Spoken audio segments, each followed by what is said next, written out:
Hey,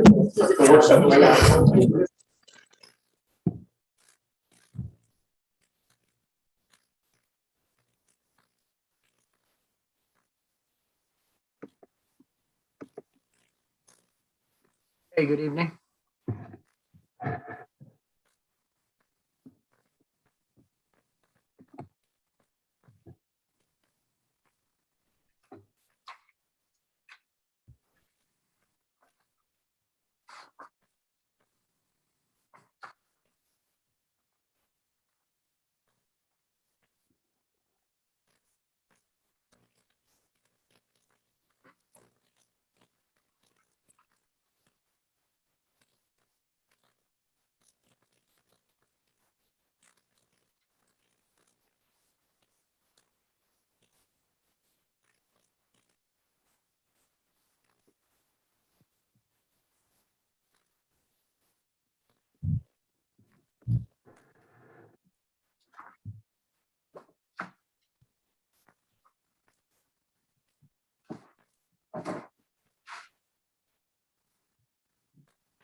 Mr. Braga, good evening. Good evening. How are you, sir? Good. How you doing? I'm doing pretty well, thank you. That's good. Brutal afternoon, though. Oh my gosh. We were having all these problems at work, so I hear you. thankfully they appear to be behind me. That's good.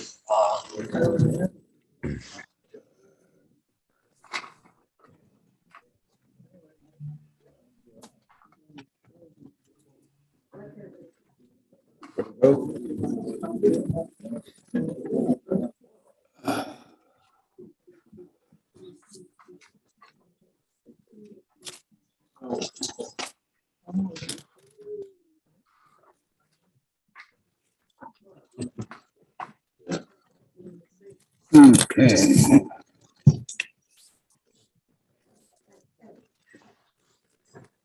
Miss Kelly.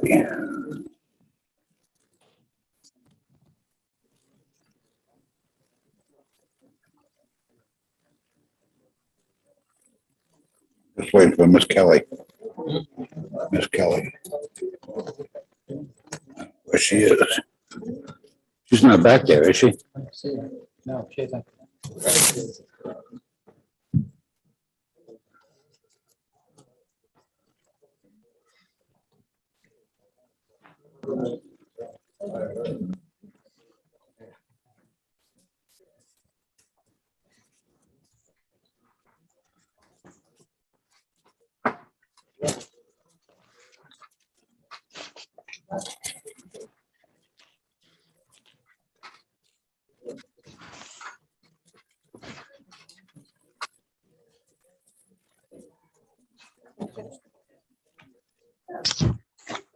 Let me go see where she is.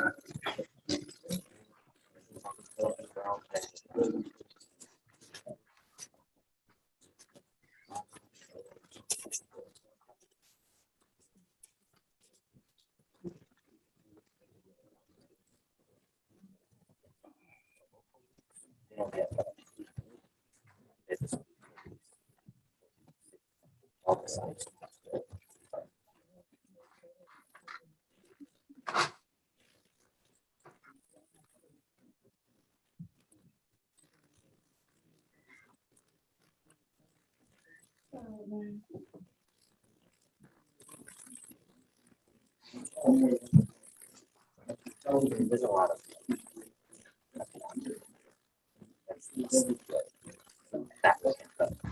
a lot of the side streets.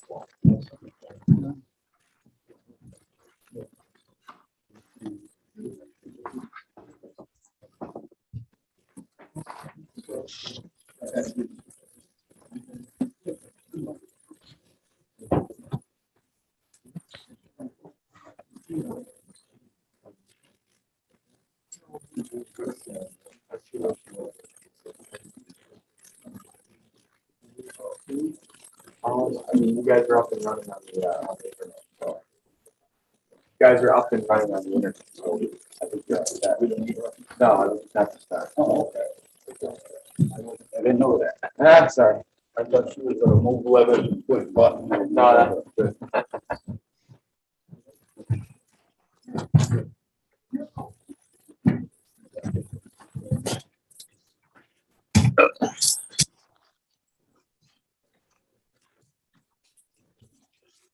Okay. And welcome to the meeting of the zoning board of review, February 2nd, 2022. With that, again, good evening and welcome to the meeting of the zoning board of review. It is the policy of the board to caution all petitioners that they have a right to counsel before this board. And failure to do so at this time does not constitute sufficient grounds for a change in circumstances under the 18-month repetitive petition clause. All petitioners are also cautioned that if a petition is approved, all construction must be done in compliance with the submitted plans, application, stipulations, and testimony presented to the zoning board of review. during the meeting, the petition is heard. If there is any deviation of the plans, application, stipulation, and testimony after the petition is approved, the petitioner will be required to revisit the zoning board of review. All work that deviates from the approved plans, application, stipulation, and testimony will be ordered halted and promptly removed. This is a public meeting. Comment from the public will be heard prior to any motion at the close of testimony by the petitioner and board members. Comment will be limited to the petition that is being heard. No testimony will be heard concerning any issues that do not appear on this evening's docket. We have a curfew of 10:30. At that junction, if we're in the middle of a case, we will stop, make a decision to either continue it this evening or set up a new date to hear that the rest of the docket. It's a non-smoking facility. If you wish to do that, you have to go outside the building.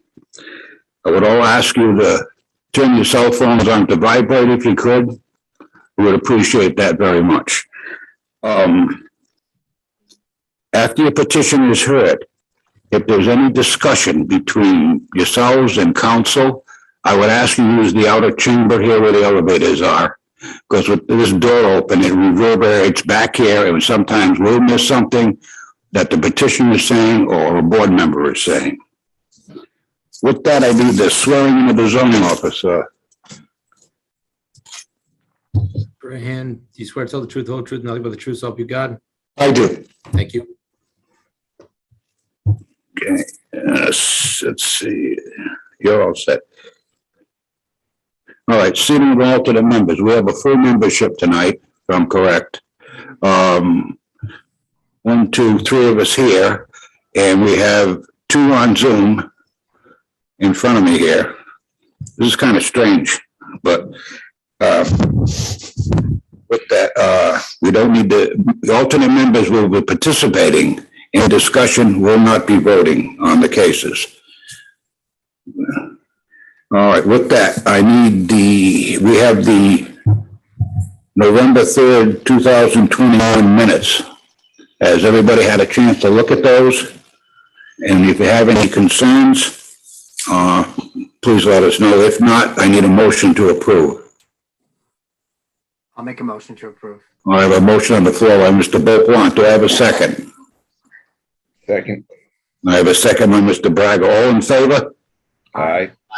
Anybody against? No concerns? Thank you. I also have the minutes of December 1st, 2021. I need a motion. I'll make a motion to approve those. I have a motion by Mr. Beaupont. Do I have a second? Second. By Mr. Braga. On a roll call vote. Aye. I'm sorry, do I have an aye? Aye. Anybody against it? So be it. Those will be recorded in the minutes of January 12th, 2022. Do I have a motion?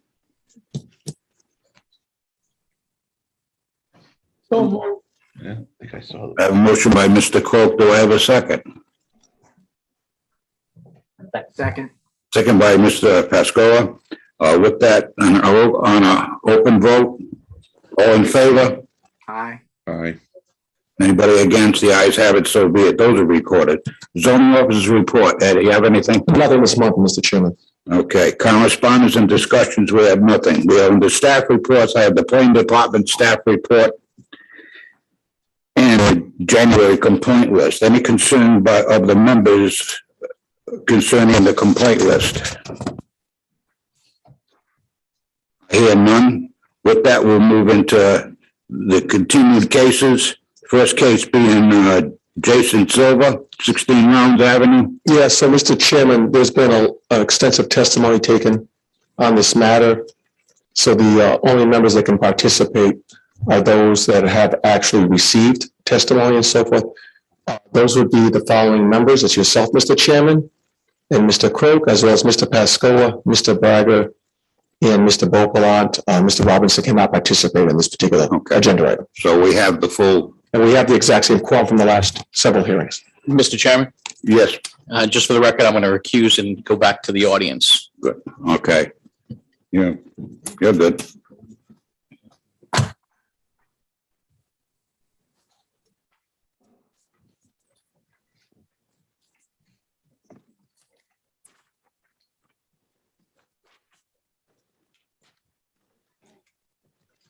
I have counsel.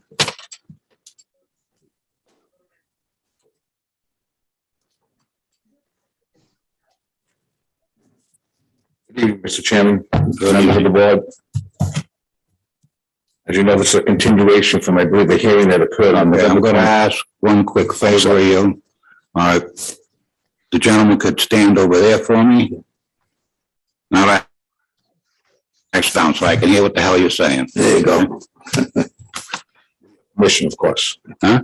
With my permission, I'll pull Yeah, it. well, I have difficulty hearing, and the other problem is, I'm sure other people do too, these masks don't help whatsoever.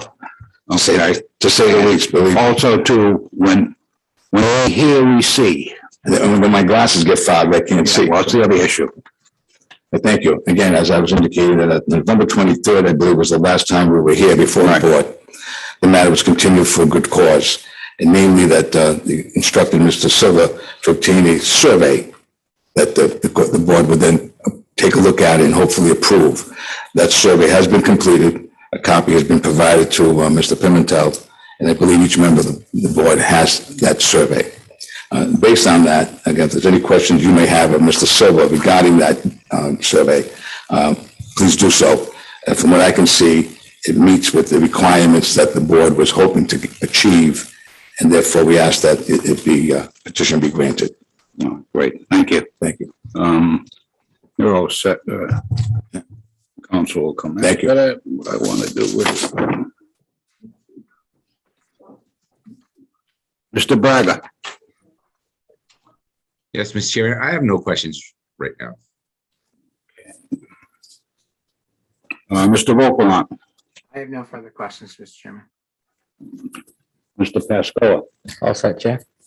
no questions? Mr. Cook, Yeah, I have a couple of questions. Originally, your client was gonna remove a shed.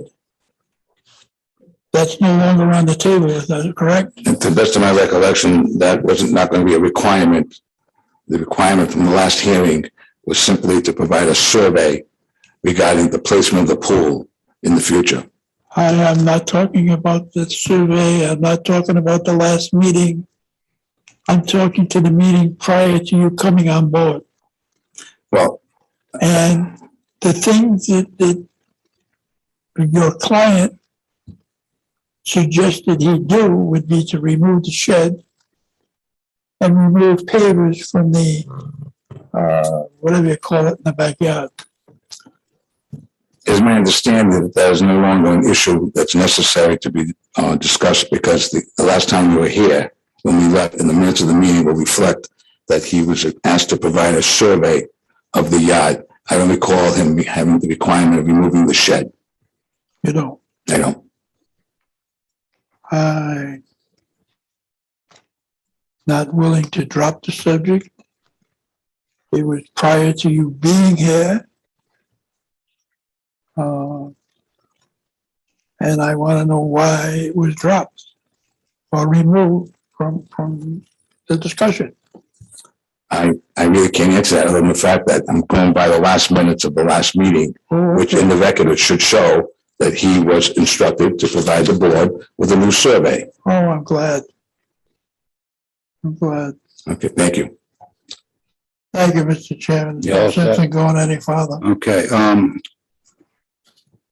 there's still, there is still, we have an issue on the table of impervious coverage, am I correct? That is correct. Okay, Yeah, and I think that's what Mr. Croak is alluding to by the being moving the shed. yeah, Mr. Pimentel, the zoning official for the record. So I did go by the property yesterday to confirm that the pool has been removed, and the pool has been removed. But clearly they're still before the board because they wish to reintroduce it in the spring.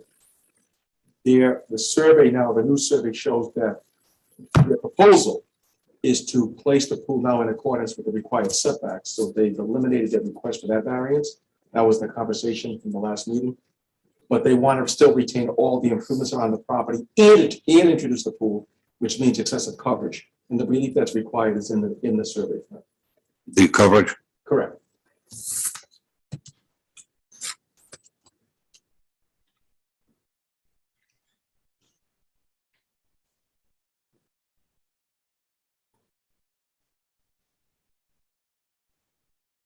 It says here we have a maximum coverage of 25%.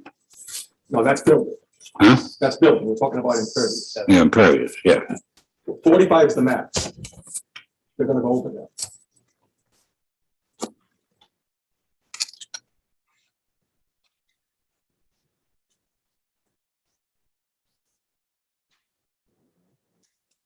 Currently, you've got 52% impervious coverage on there. Am I correct on reading this?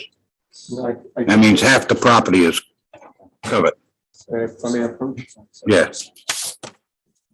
With the introduction of the pool, they want to go to 52%. They are presently over coverage now from the previous variance you granted several years ago. And now with the introduction of pool, they want to further add more coverage and approach 52%. So he's asking for a relief of 7% then. That is Is correct. what we're With saying. everything on site, if the pool gets added, correct.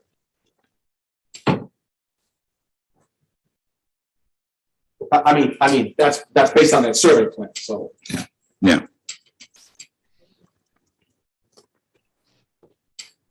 Okay.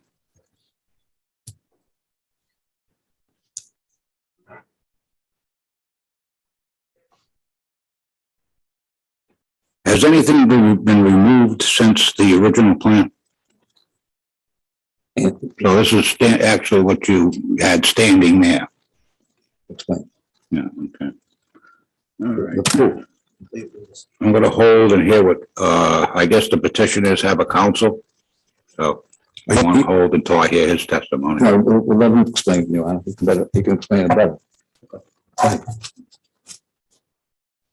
How you doing, Gene? Good. So, yes, the pool was the only thing that was put up about 2 years ago, so there was no anything else put extra. So I know the shed was existing and the garage was existing, right? Correct. The patio was expanded, am I correct? No, No? nope. Everything. The only thing that was the pavers. I had put the pavers around the All right. pool So standing area. basically what we're doing now is asking for the 7% relief. Yes. So the property owner was before this board a couple of years ago, there was other improvements. He wanted to put an addition on the house. When he went to ask permission to put the addition on the house, some other stuff came to light. Yeah. And he asked for coverage relief then to address those other issues, like the shed and so forth. So this now is to further increase that number to the 52% based on that survey Right. with additional coverage. Yeah. Okay. All right. Any other questions from board members? No. Council? Nothing's good. You're set? I'll say. Okay, I need, counsel for, I guess, the neighborhood. Thank you.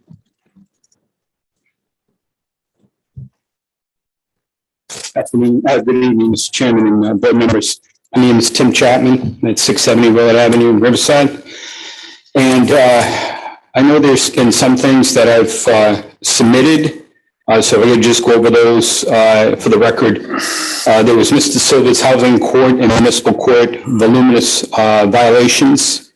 The record of the 40 police calls since Mr. Silva bought the property in 2012, and a petition objecting to Mr. Silva's request for dimensional variance signed by 13 neighbors. I do have a few other items that I received from the city to add to that.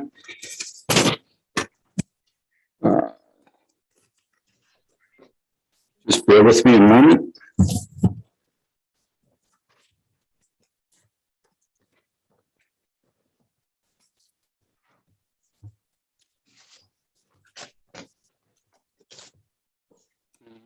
First item is the zoning board decision dated December 3, 2018.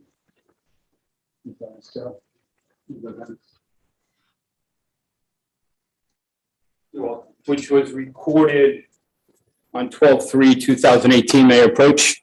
Yeah, Mr. please. Chairman? And I want to bring the board's attention to the second page, number 1,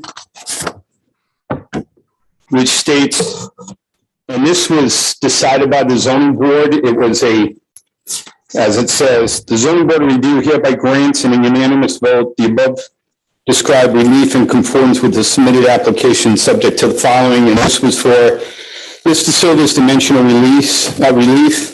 Number 1, no further impervious lot coverage improvements are permitted. And then it goes on to put some other restrictions as well. The next item, what I'd like to submit is showing and you have the new survey. Here's the survey dated, and Dennis, I only have one of these, but this was in the application that Mr. Silver provided, which is dated May 16, 2018. And if you compare, I'll get back to the microphone. If you compare what is on that survey versus what's being requested now, you'll see numerous items in the back, which include the paved patio, the shed, and the existing pool, of which we don't know the size. I calculated it out to, I think it was 10 by 20, based on the scale that's provided on the survey. So you'll see quite an expansion of the property from 2018 to the 2021 survey, a mere 3 years. And then the last item I'd like to submit is the electrical and building permits. Okay,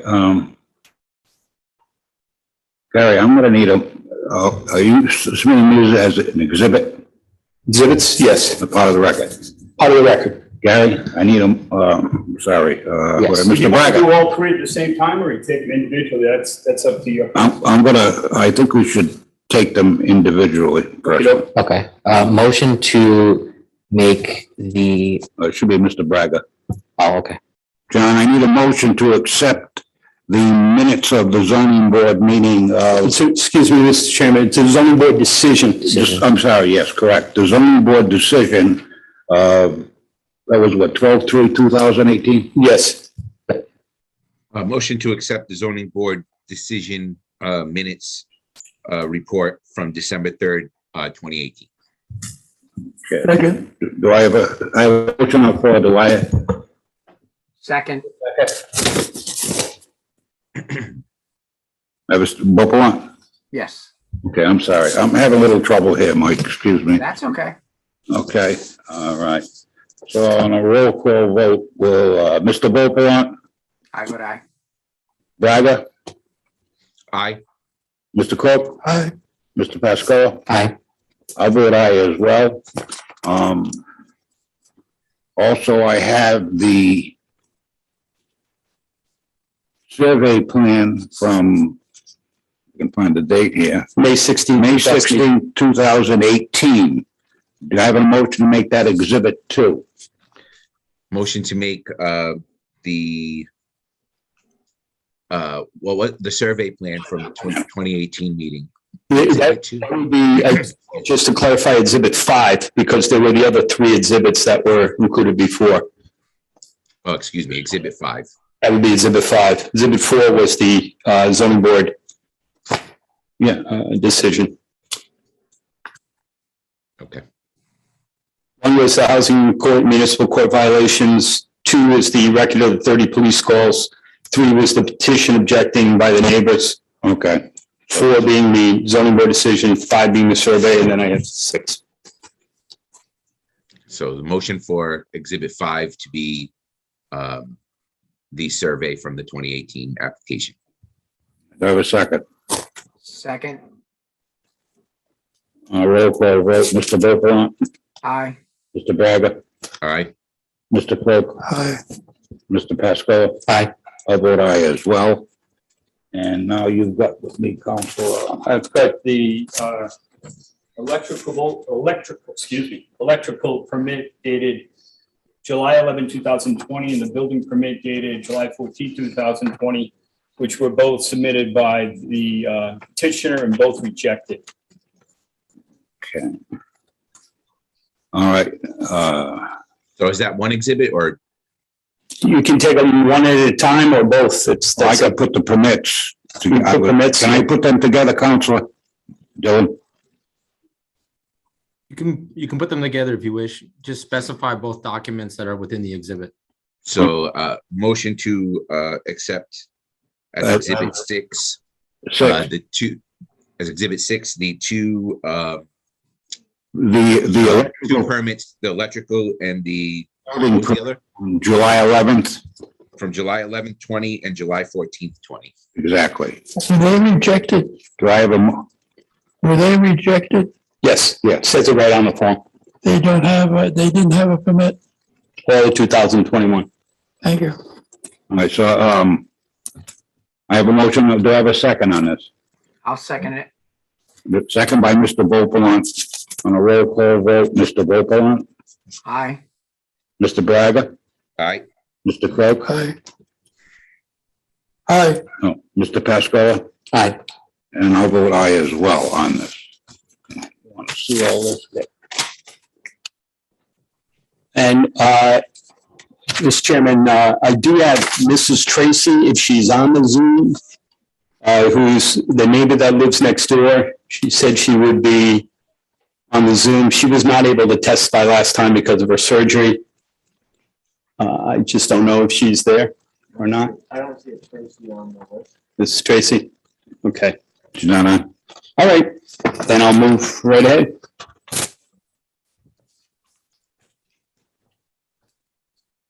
Mr. Chairman and members of the board, I'd like to address 45, 24, 41D, 1 through 4, and E1, which are the dimensional variance standards. And if I know you know them, you all know them by heart, but if you'd like me to go through them as I address them, I'd be happy to do that.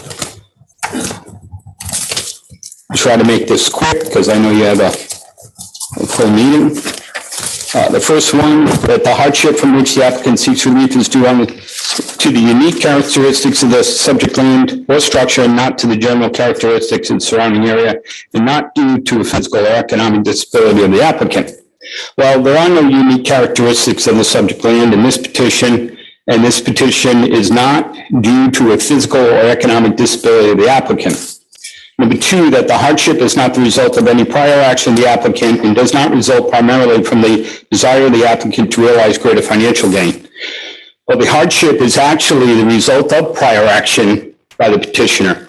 This is a pure example of a self-created hardship. Number 3, that the granting of the requested variance will not alter the general character of the surrounding area or impair the intent or purpose of the zoning ordinance of the comprehensive plan upon which the chapter is based. Well, many of the neighborhood properties are 5,000 square feet, which are like the petitioner's lot. So granting this petition will alter the general character of the surrounding area. Number 4, that the relief to be granted is the least relief necessary. The relief requested is definitely not the least necessary. When you're talking about 45 degree percentage impervious coverage, that went to 48 on the previous time that, based on the decision, was not to be increased again. Now you're going to 52. It's a 7% increase. That is substantial. You know, some people may not think so, but when you've got a 5,000 foot lot with a lot of other 5,000 foot lots next door and on both sides and down the street behind it, then you've got an issue. And the last one, the hardship that would be suffered by the owner of the subject property is the dimensional variance is not granted shall amount to more than a mere inconvenience. The fact that a use may be more profitable or that a structure may be more valuable after the relief is granted shall not be grounds for relief. Well, under the Sakara versus Caruso and Von Burnoff cases, which are noted Rhode Island Supreme Court cases, the petitioner must show that he had no other reasonable alternative to enjoy a legally permitted beneficial use of his property. Here, he has not. So based on that, the petitioner can enjoy a legally permitted beneficial use of the property without the proposed variances. Then the application for this dimensional variance should be denied. With all due respect, I think the law is clear on its face. But if there's any further questions, I'd be happy to answer them. Thank you, Counsel. Thank you.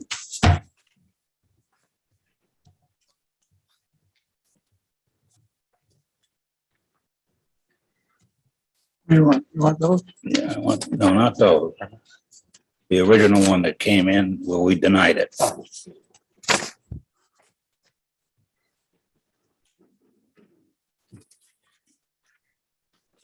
Counsel, you want to come up? Mr. Chairman, Yes. Right. yes, so I just had a question. I don't know if Ed can answer this for me. What is the current coverage that he has on the property? I'm a little confused right now. He's going for 52, or he has 52 and he's going for more? Based on the most recent survey submitted to your attention, with the introduction of the swimming pool, he'd be at 52% with the swimming pool. Based on that. What is he right now without the swimming pool? Well, I mean, I can only assume he would be based on the prior variance, which was the 47%. Prior print. Sorry, 47. Okay, that was my question. Okay. I mean, I didn't have the surveyor do an analysis of the coverage without the pool, so I don't know the answer to that, so I can only assume it's based on the prior approval. Okay, that was my question. Thank you.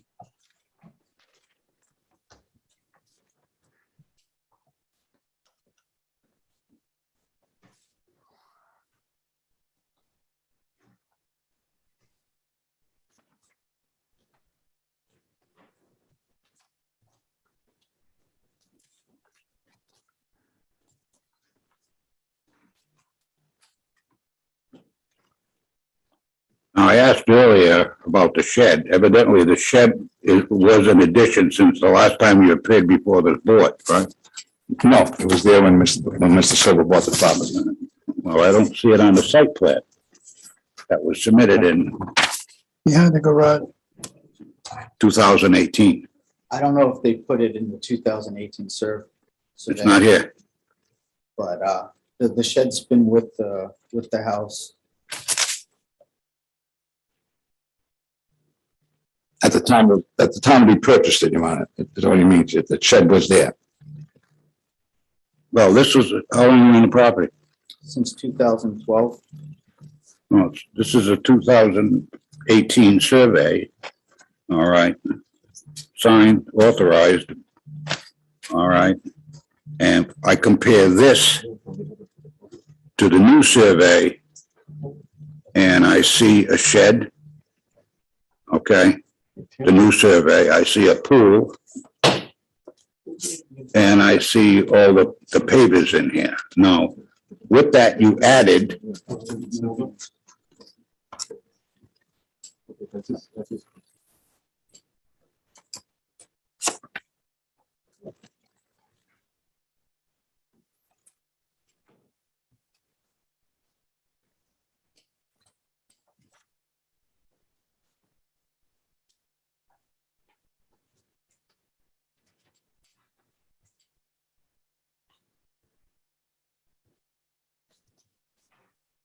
this was to construct the rear addition. So that was approved. Yes, sir.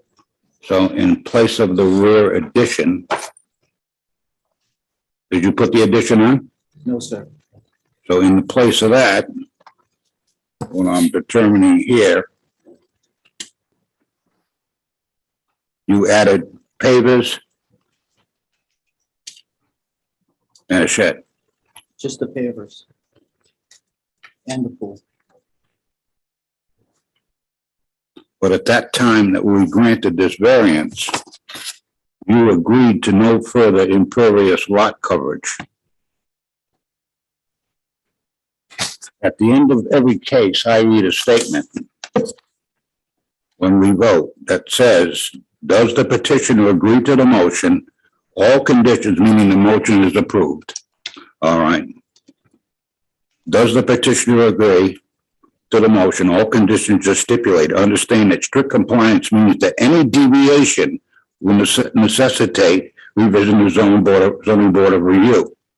Now, I want to go back here again. The motion and all conditions just stipulated. So you agreed to those conditions, did you not? Those conditions were agreed upon the building what I was gonna do the addition on. And with my knowledge, I thought, because I didn't do the addition, that the pool could possibly be a substitute for not having the addition. And then I have permits that were denied. What were those about? Those permits, see, I've had the pool for well over 2 years.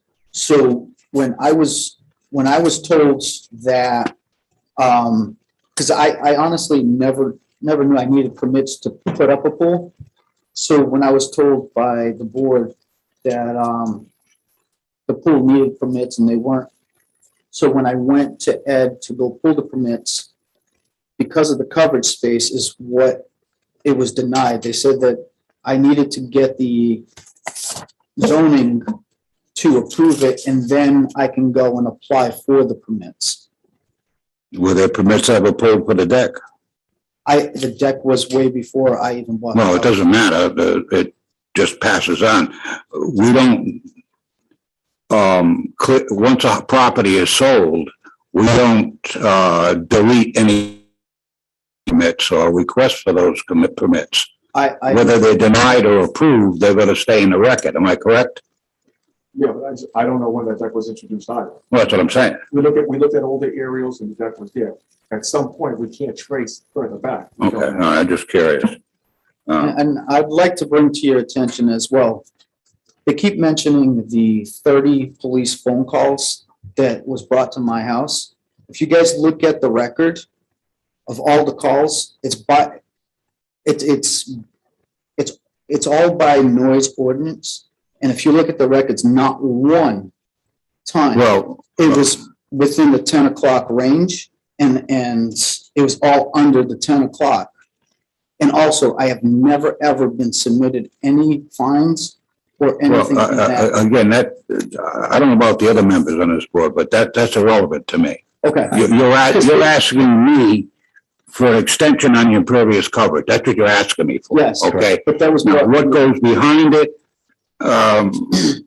I'm not going to be prejudiced for that. Do I like it? No. Do I like what you did? No. I don't want to get into, I know the neighborhood well. You know that. Yes, sir. And how can I say indirectly, I get the phone calls. Correct. You know, even though I don't have the jurisdiction on that being a zoning board member, okay, I still get the calls on that. Now, I'm going to say it for me. I don't use that in my judgment. What I'm trying to figure out now is if I'm putting 5 pounds in a 10-pound bag or 10 pounds in a 5-pound bag, that's where I'm going. Thank you. All right. Things outgrow themselves. Families outgrow themselves. They outgrow bedrooms, they outgrow land, they outgrow several things here. Okay. That's where I'm going to make my decision. I appreciate And that. I'm pretty sure these other members on the same I just didn't path want that I'm to be on. painted as pretty much a punk. Because that's pretty much what they're trying to paint me as. You know, but to me, we may have agreed on the addition, okay, which had brought that coverage up, and then you took it down, and then you brought it up by adding a shed, a pool, and a patio. Well, if I may, actually, if you had put the addition on and left it alone, I don't know if we'd have an impervious relief consideration, okay? And it would have kept things more impervious, I guess, for drainage, okay? Because we have to be very careful on these tight lots, understand this, with drainage. Because as soon as you do create one reaction here, I'm gonna get another reaction next door that they didn't see for 40 years or in the rear or next door. So we've got to be careful with this, but there's a lot of, but anyway. Any members of the board got questions? I got a question for the zoning officer. Stay right there, you don't have to get up. You have a record of the first couple of meetings? Tapes or anything? Well, we have the minutes. You have the minutes. The minutes you approve, they're just a synopsis. I don't recall if those first couple of minutes were by Zoom. They would have been recorded, but I don't think they were. No, I don't think they So will. it would be just the minutes that get approved, that you read into the record and that you approve. Oh. So we have no record of what was stated in the first two meetings other than what we agreed to on the If there's a specific question, maybe I have some recollection. my question goes back to what I started to say before. They agreed to remove the shed. They agreed to remove pavers. So now comes the lawyer and we don't have that. And the lawyer don't want to look past his nose to see that there were two previous meetings or three previous meetings. So there was a lot of back and forth about what variances were required for this petition. And the conversation evolved into, if you move the pool and comply with the setback, you won't need that variance. And then the next question is, there is already a prior approval that runs in perpetuity with the land and gave him a certain amount of coverage. If he were to reduce by offsetting something else down to that number and then introduce, so he's displacing 1 square foot for another, and run a survey showing that, then that would cure it too. So in other words, if the pool covers 200 square feet, let's theoretically, and he were to remove the shed and the deck, which was 200 square feet, he could keep the pool, but he got rid of the other two. But we would need a survey showing that then we could enforce, and that would cure it. That's where the conversation went. But ultimately, the petitioner wanted to be able to reintroduce the pool next spring and still keep everything he has. Well, that means he needs the coverage for it. Thank you. And that's where we're at. Thank you very much. You're welcome. Thank you. You're welcome. Mr. Chairman, my client is on Zoom. You're under Christine Silva. Okay, can we just bring, will you have your client on? She is on. Okay. That's my understanding, Mrs. Tracy. You all set, Counselor, for the moment? Yes, absolutely. Okay. Thank you. You don't mind. And by the way, is everybody hearing me? I'm not next to the microphone. John, Mike, Dylan? We can hear you. Yep, I can hear you. And Mr. Crowe, my notes reflect exactly what you were talking about. It was September 1st.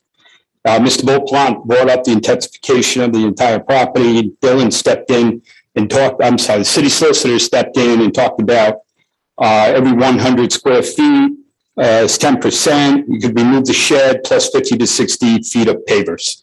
And then the zoning officer mentioned you need a revised survey. So those are what my notes reflect. You're not off about those things. Thank you. Sure. Thank you. Mrs. Tracy? Yes, Hi, Mrs. Tracy. How are you? well, pretty good, thank you. Good. You're in front of the chairman and the zoning board members at East Providence City Hall at the zoning board hearing. Yes, Okay. You'll need to get sworn in by the city solicitor.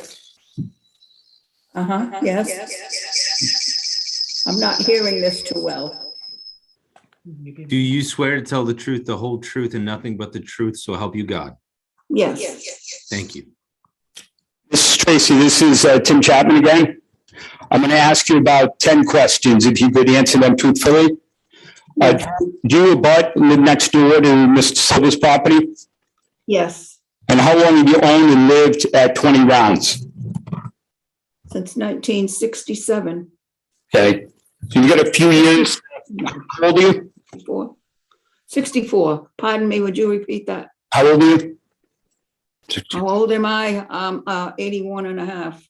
Good for you. And did problems start occurring when Mr. Silva moved in 2012? Yes. Okay. And what type of problems? Well, it was the dog. It was the constant barking of the dog.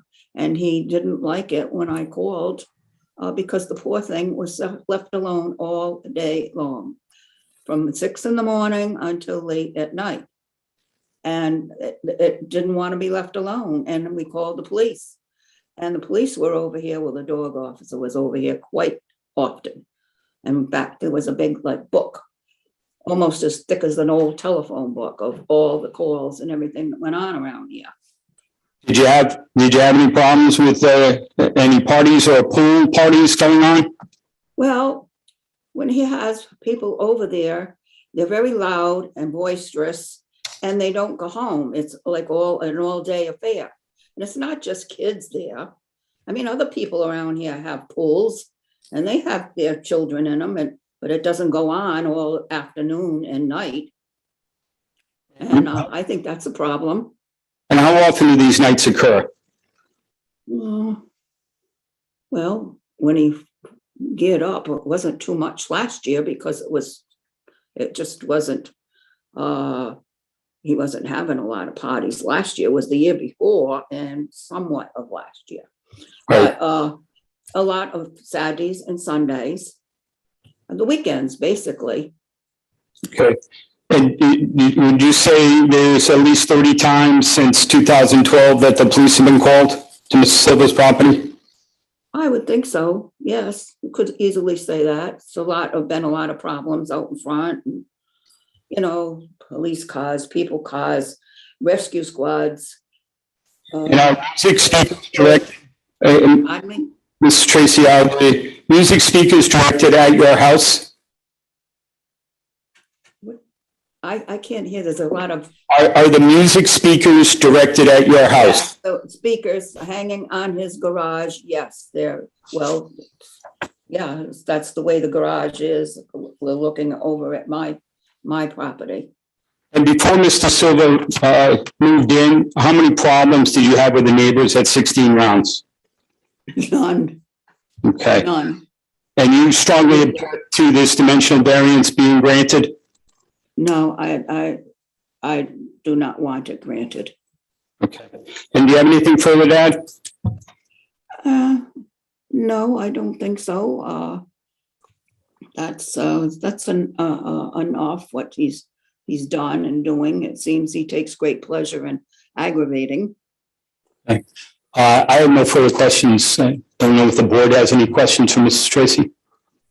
No, anybody questions of witness? No. None? Thank you, Mrs. Tracy. Counsel. Okay, welcome.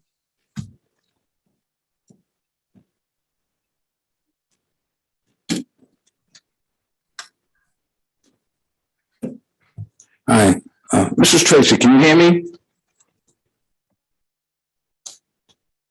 You still there? No. Did you leave?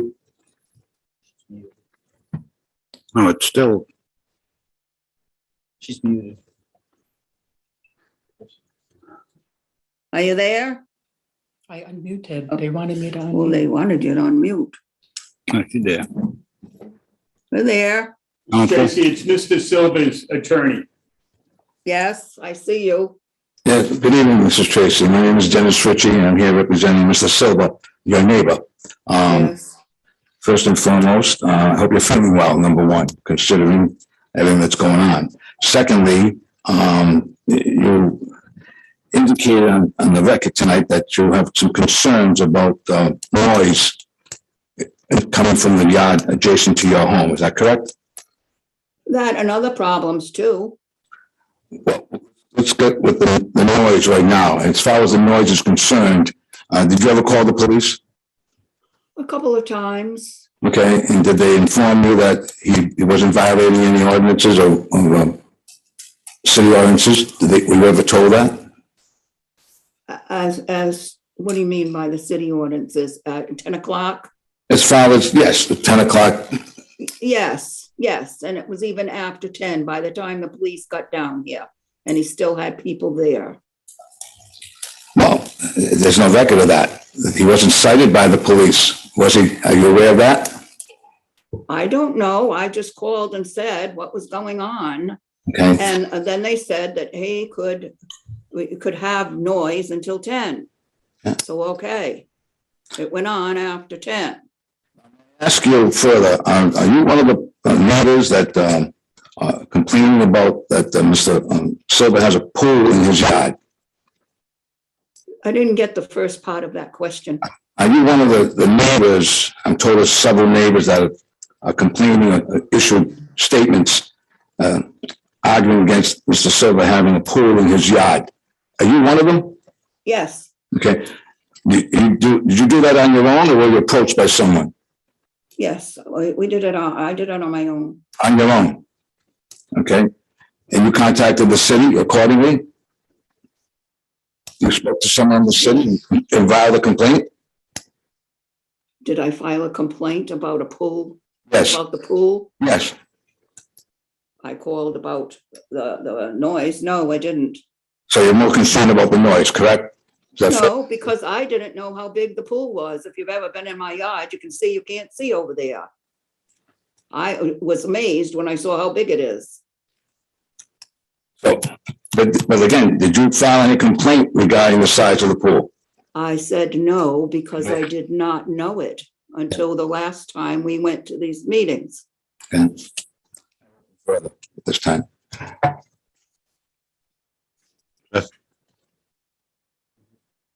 Regarding the witness. I'm sorry. You all set? Yes. Okay. Anybody else need to talk to the witness? Counsel, you all set with it?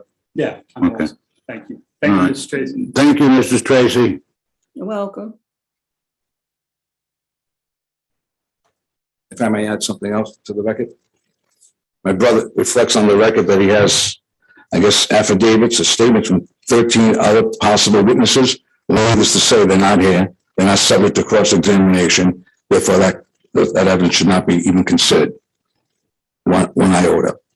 What, her testimony? And they need to come here and testify so I can cross-examine them. So any affidavits they may have submitted, when they have the opportunity to come here and be heard before the board and be cross-examined, we don't have that opportunity. So I'm I asking. don't have any affidavits either. Oh, That I know of, I'm aware of. I thought my brother indicated that he submitted statements from The them. petition? No. I have no affidavits. You have any statements from them? No, You need to submit, you have 13 there's a documents? petition that was filed right in the beginning that you received a copy of. But, It's in the record. right, but they're not here to testify regarding that petition, are they? I'll take that up with the board. No, I'm asking you. You produced them with the petition, didn't you? On their I did behalf? submit the petition. You represent I'm them, not don't under- you? I'm not under examination. Yeah, that's I was our gonna point. say, let's slow this down a little bit, okay? This is not the district court. This is the zoning board of review. We're at the lower level, just below appellate. I think the solicitor wants to say something. Solicitor? Mr. Chairman, you took the words out of my mouth. I will take a back seat as you continue to explain the difference in evidence between district court and the zoning board of review. Okay. Thank you. Thank you. So, again, you heard my earlier statement? I did. Thank you. Enough said. Okay, this is he's requesting an exception to a situation. Yes. Okay, and it's our decision whether we want to allow that exception or don't allow that exception. Okay? Yes. And if in fact we want to argue whatever happens tonight, it's called an appeal. Yes, I understand that. Thank you. Hopefully we can avoid that. Well, But if I'm going to do something else, that's not my end. I understand. That's not my end. And don't go any further and say things that we don't want to hear. I don't want to hear that you'll have me or my board in court next week. Don't want to hear it. Okay? I don't plan on That's it. not my job. My job is looking to make sure that whatever decision I make tonight is conducive to that neighborhood, will benefit the property owners in there and not demean their property, one. And also, I do not want to disturb their lifestyle as well, because they made a big investments. The biggest one you make in your life is buy that house and get that mortgage. You're gonna trade cars every other year or 2 years. Some people may trade houses, they're few. Well, what I'm saying is, I have to protect that neighborhood, all of them in there, not just the lady next door, not the one behind, not the one next door, not the one across the street, but also the ones that are in between there. Anything that touches that property, I am not gonna make a decision on this board that will affect their lifestyle. Okay, so now we all got my game straight? Absolutely. And Mr. Silver understands that as well, and he respects that, your decision. He really does. I said the statement before. You got 5 pounds in a 10-pound bag. We start stuffing 10 pounds in the 5-pound bag, it doesn't work. It disturbs things. And I'm not going to disturb anybody's situation that they worked very hard for, one, to get. And number 2, all right, maintain it. Nor will I allow it to be devaluated. Okay? I'm not going to have that happen in any situation that comes before this board. I've been doing this, by the way, 30 years. So we want to play, I can play. Excuse me. Gentlemen, now that I get off on my tangent again, any other further question of this board? Hearing none. Any other testimony by either of the councilors? No, Mr. Chairman. Is there anyone else in this audience wishing to speak in favor of this petition? I'm going to ask that you come forward. I hear or see none. Is there anyone wishing to speak against this petition? There's one person on the Zoom. I have that record. Is there somebody on the Zoom now? There's someone raising their hand. Can you bring them in? Yep.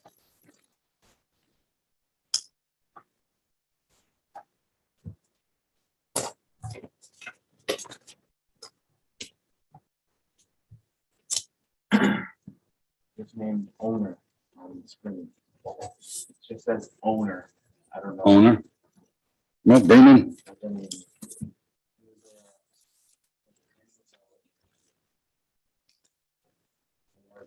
Hello?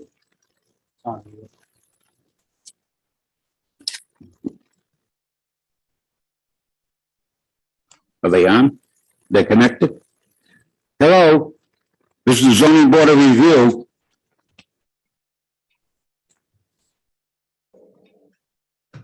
Can you hear us? I can hear you. You have concerns or questions? This is Mary Tracy still on. Oh, you're still on? Yeah, well. Did you have something else, Miss Tracy? No. So you're all set? I think so. Okay, I'm gonna go, if you're all set, then I thank you for participating. All right, and I'm gonna move into a voting situation. Okay? She's muted. Thank you and be safe. All right. With that, Mr. Braga? This thing's driving me nuts. I keep looking left for somebody and they're in front of me. He's there in spirit. This is a dimensional variance. Am I correct, Ed? That is correct.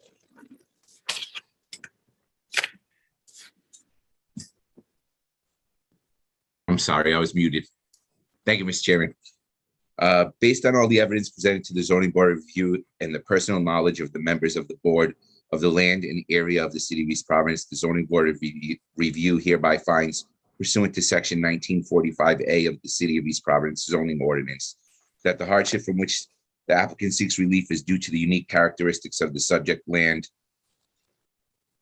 or structure and not due to the general characteristics of the surrounding area and not due to a physical or economic disability of the applicant, accepting those physical disabilities addressed in Rhode Island General Law 45-24-30.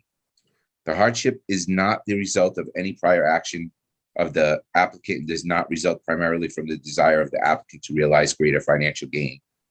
The granting of the requested variance will not alter the general character of the surrounding area or impair the intent or purpose of this chapter or the city's comprehensive plan upon which this chapter is based. The relief to be granted is the least relief necessary. The zoning board of review hereby further finds pursuant to section 19-45B of the City of East Providence zoning ordinance in granting the dimensional variance that the hardship that will be suffered by the owner of the subject property if the dimensional variance is not granted shall amount to more than a mere inconvenience. Therefore, I move this variance be granted. I have a motion on the floor to grant the dimensional variance. Does the petitioner agree to the motion in all conditions just stipulated, understanding that strict compliance means that any deviation will necessitate revisiting the zoning board of review? A revisit can be requested by either the zoning officer or any member of the zoning board of review. Do I have a second? Second. Mr. Pascal, was that you? Mr. Beaupont.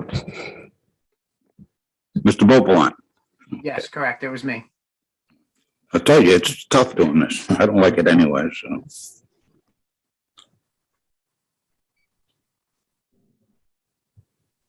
Okay, do you agree to that? Yes, sir. Okay, roll call vote. Mr. Braga,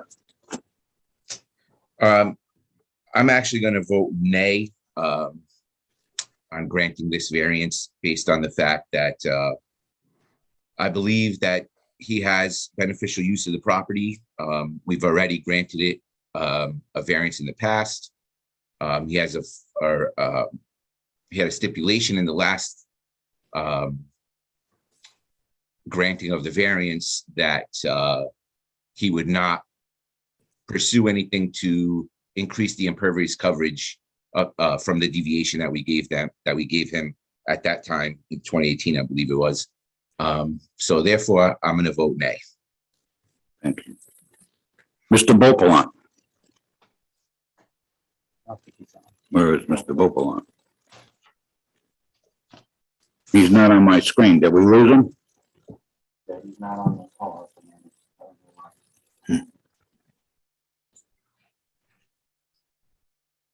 Well, can we try to retrieve him or something? Mr. Pascoe, I will aye.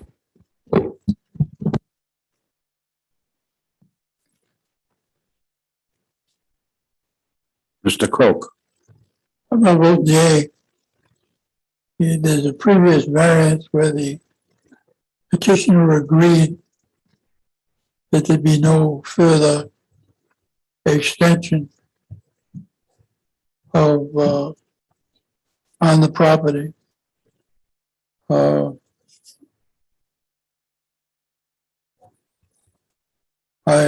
am neither satisfied or happy that the lawyer and the gentleman refused to admit that in the beginning they wanted to remove this, that, and the other thing to get to where they are. In a neighborhood of that nature, 52% of the property coverage is quite a bit. Quite a bit. thank you, Mr. Croak. And then on top of that, you have the fact that apparently the electrical and or the building department, whatever, turned down permits for electrical work and whatever. Thank you.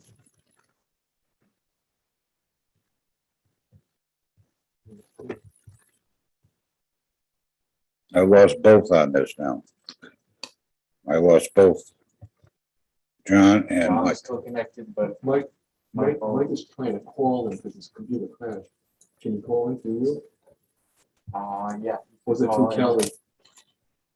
You can call in. To this, to the Zoom number. Okay, we'll wait the 5 minutes. Okay. Take a 5-minute recess and reboot it. You'll get out. Oh, okay. All right, declare a five-minute recess due to technical difficulties. Sounds like a TV station. Yeah, close. Thank you.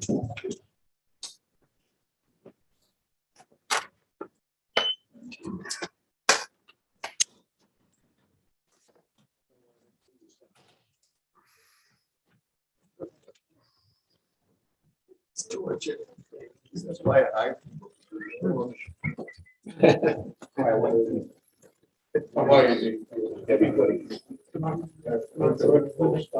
Terry Mason is a lawyer.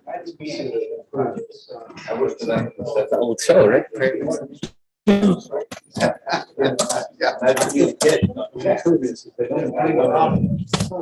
right. But if you're not hanging out, find out what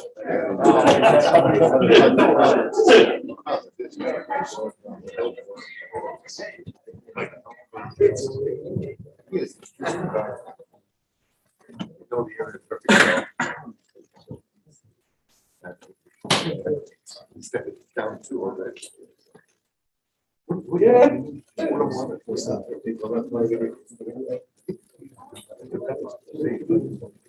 I forget. So. Yeah. Huge amount of time. Rent out space, computers. I got almost 2 acres. Two spots, period, 6 spots. For the school.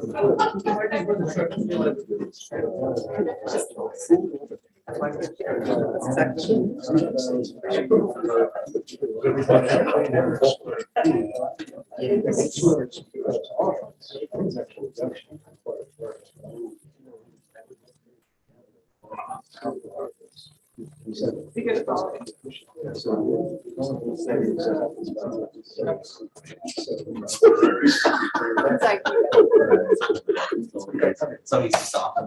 Gas station. So I would do some. Ed, Tasteful, you know, in that area. can anyone in the room hear me? Yes. I don't want to upset the store, but. I think there's an issue with Mike being let back in.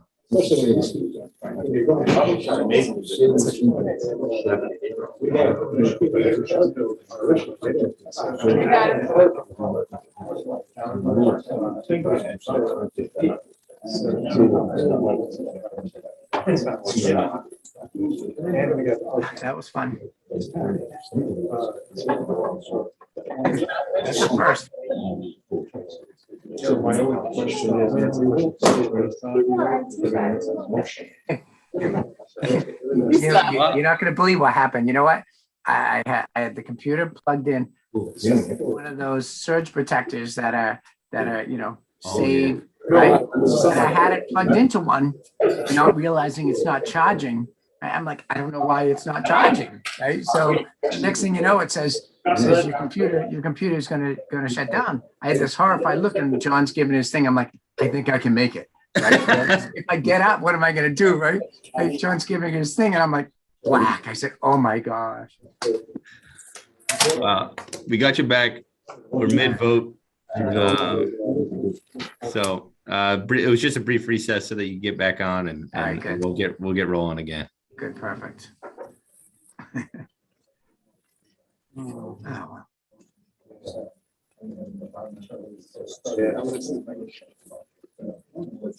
Goes right along with my day. Yeah, I mean, it's finally discovered that. I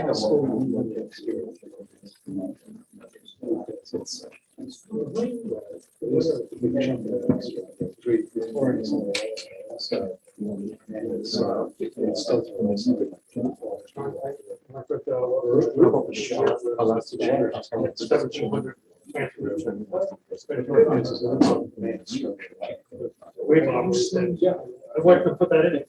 First of all, the budget.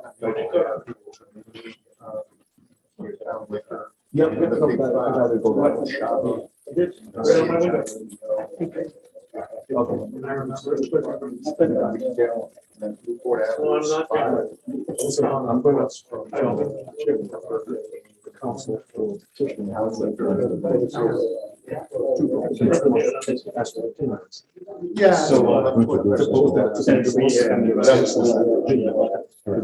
Somebody's oh, that's awesome. Yeah. So we just reception. So we, you know, it's down. You're at the very beginning, so it happens.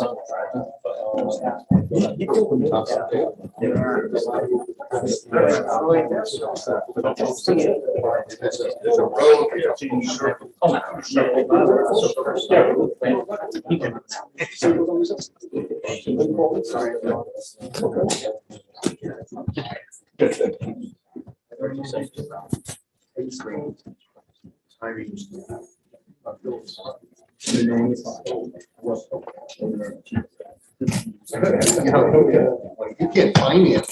You gotta have. Let me know.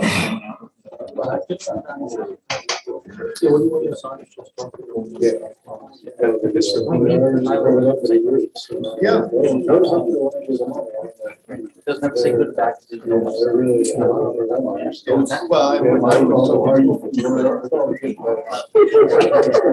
That's.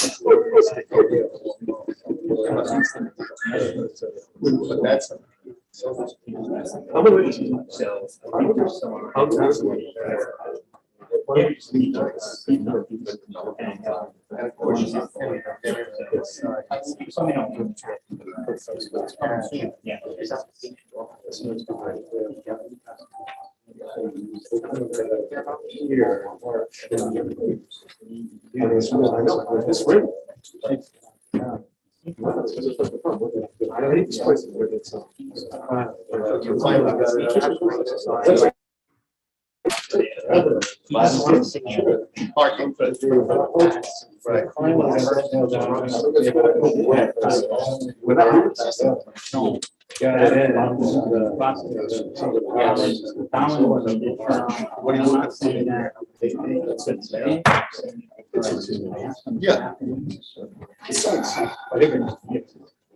Yeah.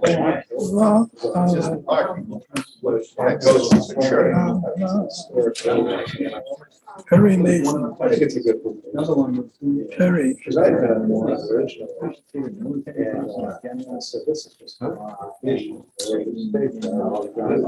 So. No, he's fair. Just You turn the video. Why just waiting on this?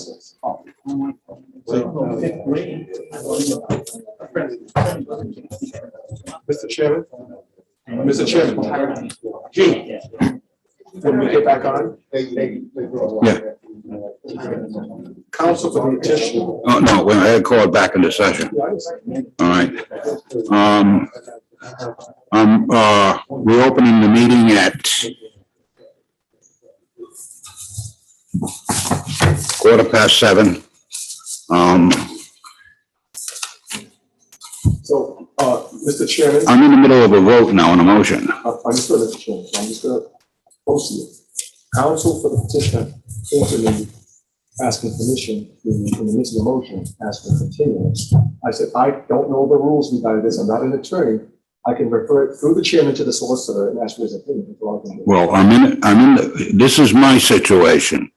Counsel, are you ready? Yes, thank you. No, this counsel, the one on the screen, my solicitor. I'm in the middle of getting a vote here. All right. Now, normally, once it's made, there's no further testimony, to my understanding, other than to proceed with the vote. Am I correct? That's correct, Mr. Chairman. We've had this matter come up at least once before during my tenure. There is no further testimony that can be added. The public hearing has been held. It is the chairman's discretion if he needs to continue the matter, but it is not an obligation. This board does not need to grant a continuance at this point in time. If the board feels it has enough information to complete a vote, it certainly can. I can certainly move and continue my vote, because without the technical breakdown, it would have been continued and closed. I'm just trying to set this. Now, in a situation where I have gathered 2 votes, or 3 votes, that of Mr. Braga, that of Mr. Croak, and that of Mr. Pascoa. All right. at a technical point, I broke down to complete the vote for Mr. Beaupont and my vote. Should I redo that situation over again, or can I continue? You may continue. Thank you. Okay. There'll be no further testimony, counsel. No, if I may. Mr. Beaupont. Yes, Mr. Chairman, I apologize for my technical issue that I had. So based on all the testimony that we heard by the neighbors, I have concerns about granting the variance, as I think it will negatively impact the neighborhood. As the opposition counsel pointed out, the property, appears to be overdeveloped based on, the variance that was sought in 2018 had a plan. What we saw with this plan, exceeded it. Certainly there were several discussions in there, and therefore I'm going to vote nay. Okay. Based on the testimony tonight and what I've heard, I'm going to fully agree with Mr. Beaupont. There's too many inconsistencies here. It's too much disruption as far as affecting values of property and quality of life. So I'm going to vote nay as well. Your request for the dimensional variance for impervious coverage, Counselor, fails 4-1. Next case. Thank you. Mr. Chairman, board members. Let me get all my ducks here. Mr. Chairman, quickly, if I may, just, I should have done this at the beginning of the hearing, but under new items, there would be new item number 2, which is David Sisson. Wait a minute, let me get my docket. I think I just packed it in here.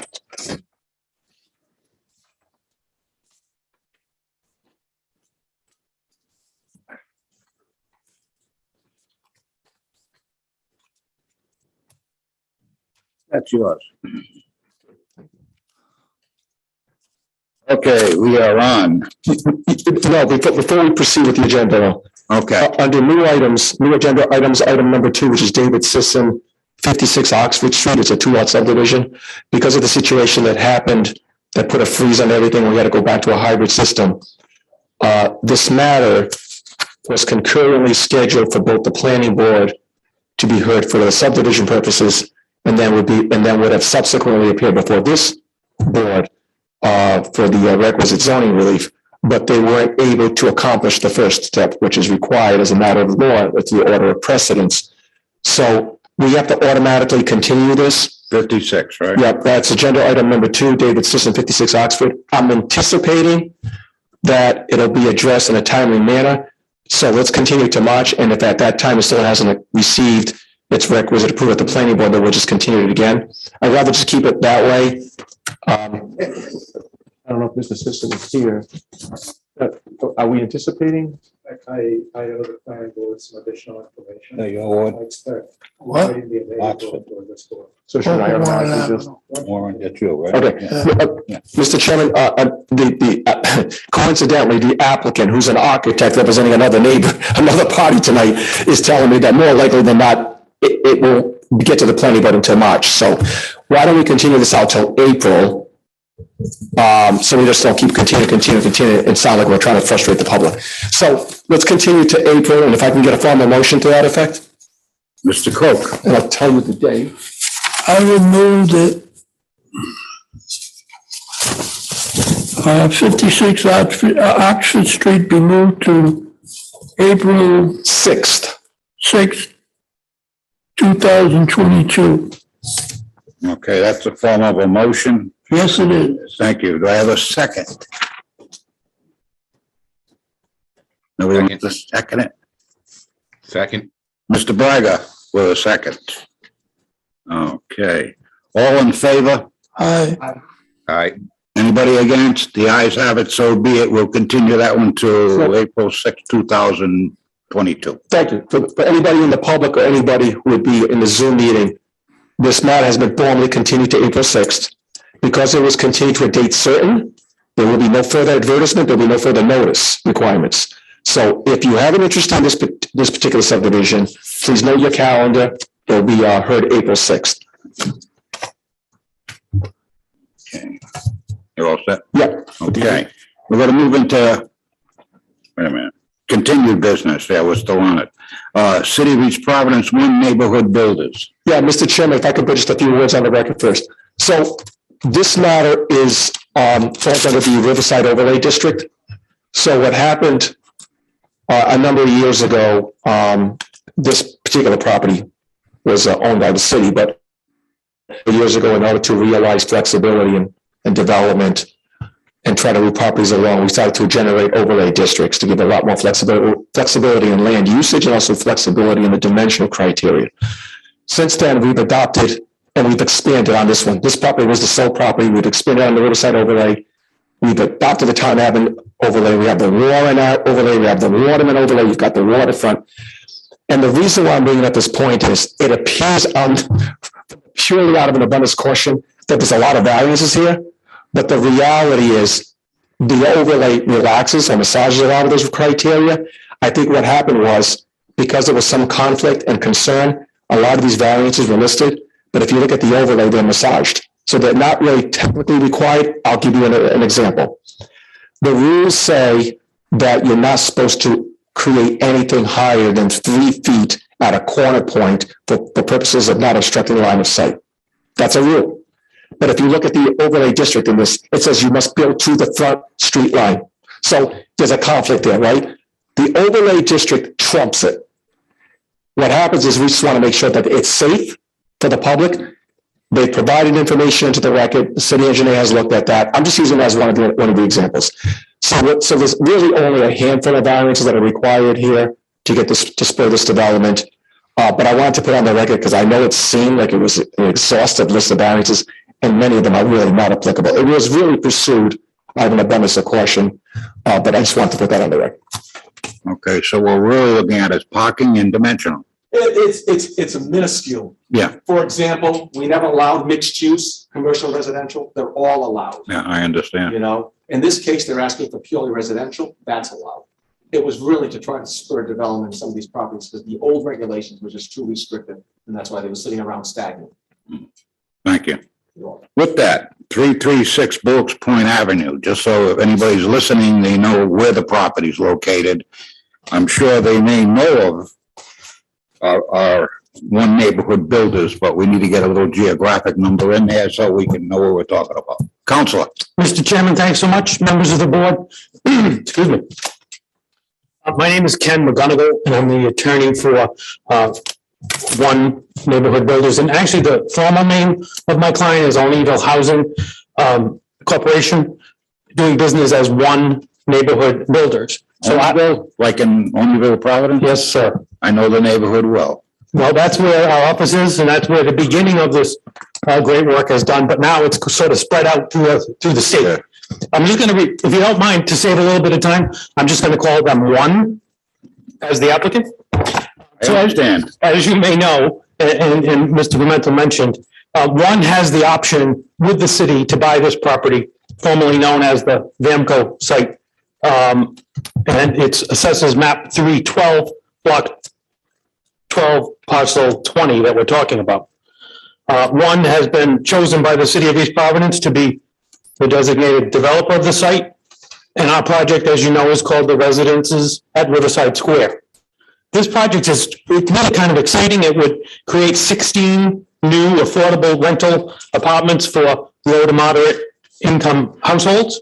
And 3 of these units would be reserved for our youth that are aging out of the foster care system.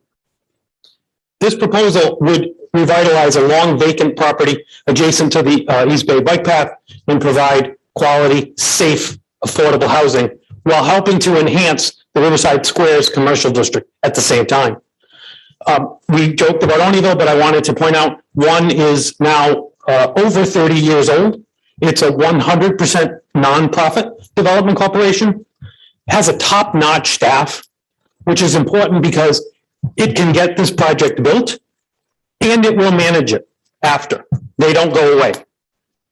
Our executive director is Jennifer Hawkins. And we know that this development will definitely contribute to the goal of making Riverside Square a desired place to live and work and visit. We very much appreciate the comments and help from the planning department, as noted in its recommendations. I will leave further details to our experts. We have a couple for you to hear and see tonight. In fact, with me is Milton Baxter, Esquire. He is the Director of Real Estate Development and General Counsel for One. Timothy Bean, PE, is our engineer from Commonwealth Engineering. And our architect, Joel Vanderweel, from Union Studios, has prepared some nice renderings for you to see. On behalf of One, I certainly want to Mr. Pimentel and your solicitor, Mr. Conley, for their guidance on helping prepare this project and put it in a way that would be a good presentation for you all. So Joel, who the architect, is appearing by Zoom. Mr. Bean is here. Joel has compiled a set of slides for you that includes Tim's engineering work. And he will make sure that he puts up the item that is being talked about, so that hopefully will help you see what we're proposing. So we'd like to begin with showing you some of Joel's work. And what I'm going to ask, if it's okay with the chair, is I'll ask the architect to begin with explaining to the board some of his own qualifications as an architect, in the hopes that you would qualify him as an expert. And then I will ask that we do that for Mr. Bean when the architect is done. Is that okay? Good. And Joel, are you on? Yes, good. I got a question. Who owns the property? I'm sorry? Who owns the property? The city of Providence, East Providence. Okay. Now, many of these people on the board are too young to remember. But years ago, the city council tried to take property over there under eminent domain. And I don't want to get in another war like happened back then. And that's why I asked the question, who owns the property?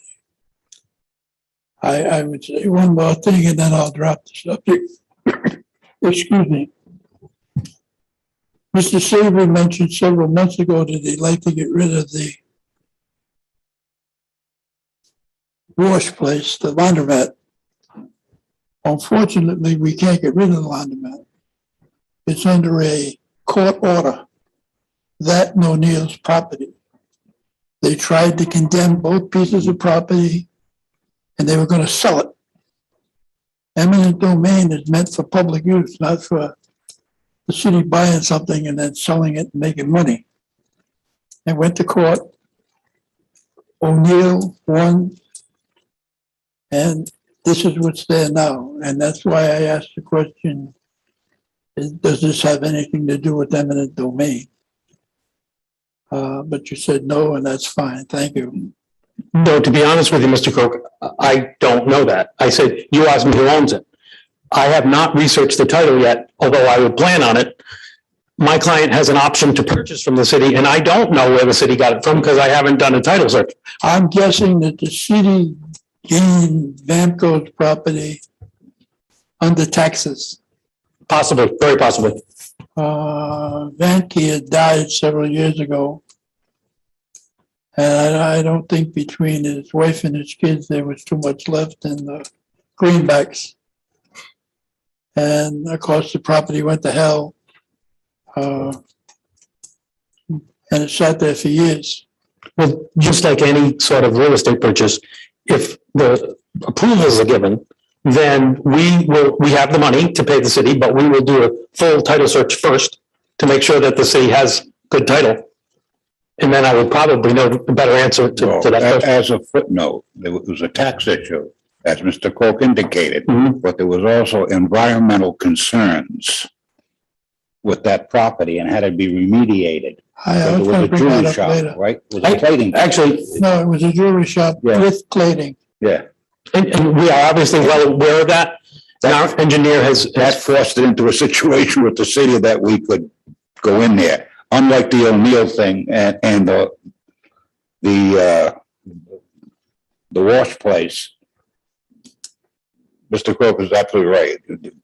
We would love to move it out of there. I did say that I thought that this was an exciting project, and one of the reasons it's an exciting project is because it's bringing back a property in a safe way from the situation that it's in. But I don't want to take my engineers. Well, there's another agenda there too.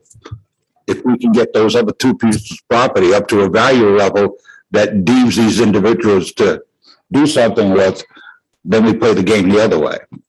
Okay, so improvement is a great thing, a tool to use for something else. But anyway, please continue. I'm So sorry. it's our architect now? Sorry, Joel. Go right ahead. But please do begin with your qualifications. Okay, thank you. Can everyone hear me all right? All right, sounds good. All right, thank you, Ken. So in terms of establishing my qualifications, I have a master's in architecture from the University of Notre Dame. I have worked at Union Studio since 2014. I've been a registered architect in the state of Rhode Island since 2017. And I am a certified passive house consultant, and I have been since 2019. I have previously presented to boards across Rhode Island and Massachusetts on issues of design review and zoning reform and community design and architecture, and most recently presented in East Providence to the Design Review Committee and Waterfront Commission for a project that is currently working its way through the permitting process, right across the street from City Hall, actually. Mr. Chair, would the board consider acknowledging that Mr. Vanderweel is an expert in this field? Mr. Braga? Want to confirm this witness? Sure, I'll make a motion to accept Mr. Vanderweel as a expert. Okay. Do I have a second? Second. I have a second. All in favor? Aye. Aye. Aye. Couple more guys, huh? Anybody against? One day. Thank you. Thank you. And if I may, I would like to share my screen now to show the board, the project.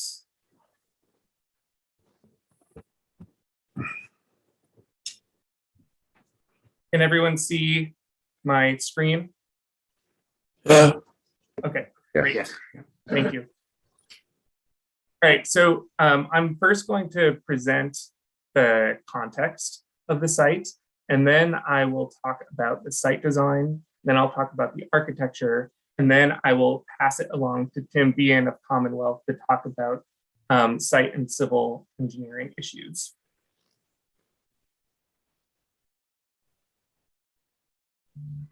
There we go. That is the roster of people who are here to represent this project. Thank you, Ken, Milton, Tim, and me. So this is where the site is located on Bullocks Point.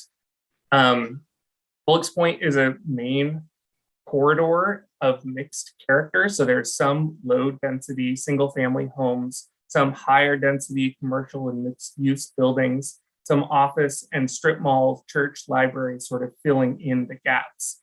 This particular location, sort of 2 blocks north and south of the old Colony train station / Lincoln Ave intersection right here, is sort of the historic hub of the Riverside neighborhood, where there is a little bit more consistency in urban form, density, and commercial character.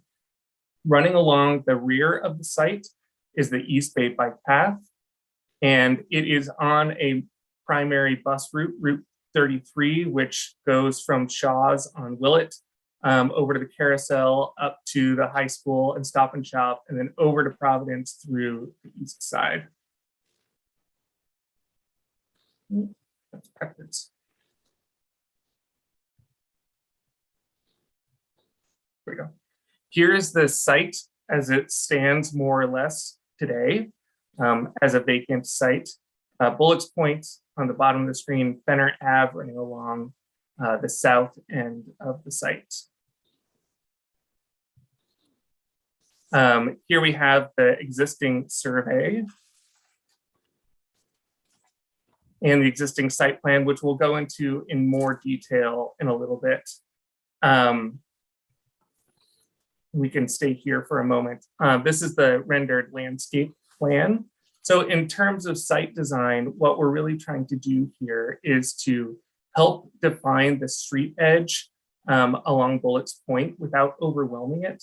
So we're holding a pretty consistent line across the front of the site with a little bit of relief so that the building, which is larger than the adjacent building, doesn't overwhelm the street here. We're taking advantage of being on a corner, Fenner Ave, which is a dead end and looks a little bit like an alleyway, but is a public right of way. So we're not adding any curb cuts to Bullets Point. We're tucking the parking so it'll be screened from the public realm behind the building and using Fenner Ave to access that parking area. We're creating some shared space for all the residences in the back corner here. The dimensions of the trash enclosure and the parking in the building are sort of driven by the irregular dimensions of the site. So this is top of mind right now, especially the trash enclosure is over to the side to make snow removal easier. So the plows can just push to the end of the parking drive over here. And really making the most of the irregular site, holding all the residential uses up towards the front and tucking the sort of back of house uses of the site behind, screened from the primary public view. In terms of floor plan, it's sort of arranged like a barbell. So on either end, we have 6 flats arranged around a shared stair. And that runs 3 stories on either end. So 12 flats total. And then 4 townhouses in the middle. And so the outside units are 2 bedrooms. These are all 1 bedrooms, 2 bedroom townhouses in the middle, 1 bed, 2 bed across the way. And we'll see the second and third floor as we move along. Here is a rendered elevation of what the front facade of this building will look like. So at its highest point on either end, it's 32 feet tall. It's 3 stories on either end and 2 stories in the middle with, we sort of wanted to combine commercial and residential architectural language and expression to sort of reflect the mixed nature of Bullets Point, especially at this point along Bullets Point. It sort of is transitioning down to a little bit more residential as you move to the south and a little bit more commercial as you move north. And we think that this sort of captures that transitional moment on the street. We're breaking up the massing so it doesn't overwhelm the street, but still helps define the street edge and create a well-defined public realm. We're providing a nice range of unit types. These are all 2 beds. These are all 1 beds, and then some townhouses in the middle, and same reflected on the other side. We have an ADA accessible unit in this corner right here, and an audio visual accessible unit on this side. And this unit right here is located close to the accessible parking space in the rear of the parking lot, the closest unit to that parking space. It's a simple form with crisp details, which ensures that it's a nice composition, building composition, but also ensures that the building will last a long time and will have a long, useful life. We wanted clearly defined entrances along the public realm, so it's not creating an impression of a blank face towards the main thoroughfare. So the shared stair, which is here, has a clearly defined entry on either side. And then each townhouse unit has its own stoop and entry as well, which does a lot for a sense of security and sort of eyes on the street to create a more lively feeling on the street and a more activated street front is the language that they use.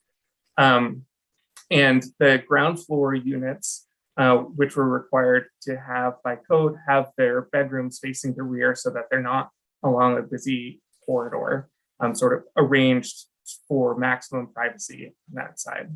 So I'll run through a few more images. This is the rear elevation. So this is facing the parking lot. A ramped entry here, a ramped entry here, and then sort of more private domestic entries to the townhouse units running along the rear side. And this is a side elevation. It's identical on both sides. And just to show you the impact that this will have on the neighborhood on the site, this is taken Google Earth imagery in 3 dimensions, and then what it would look like once the site is improved. Does anyone have any questions about the architectural part of the presentation before we move on to Tim talking about the site plan? Anybody questions? None? No, you can continue.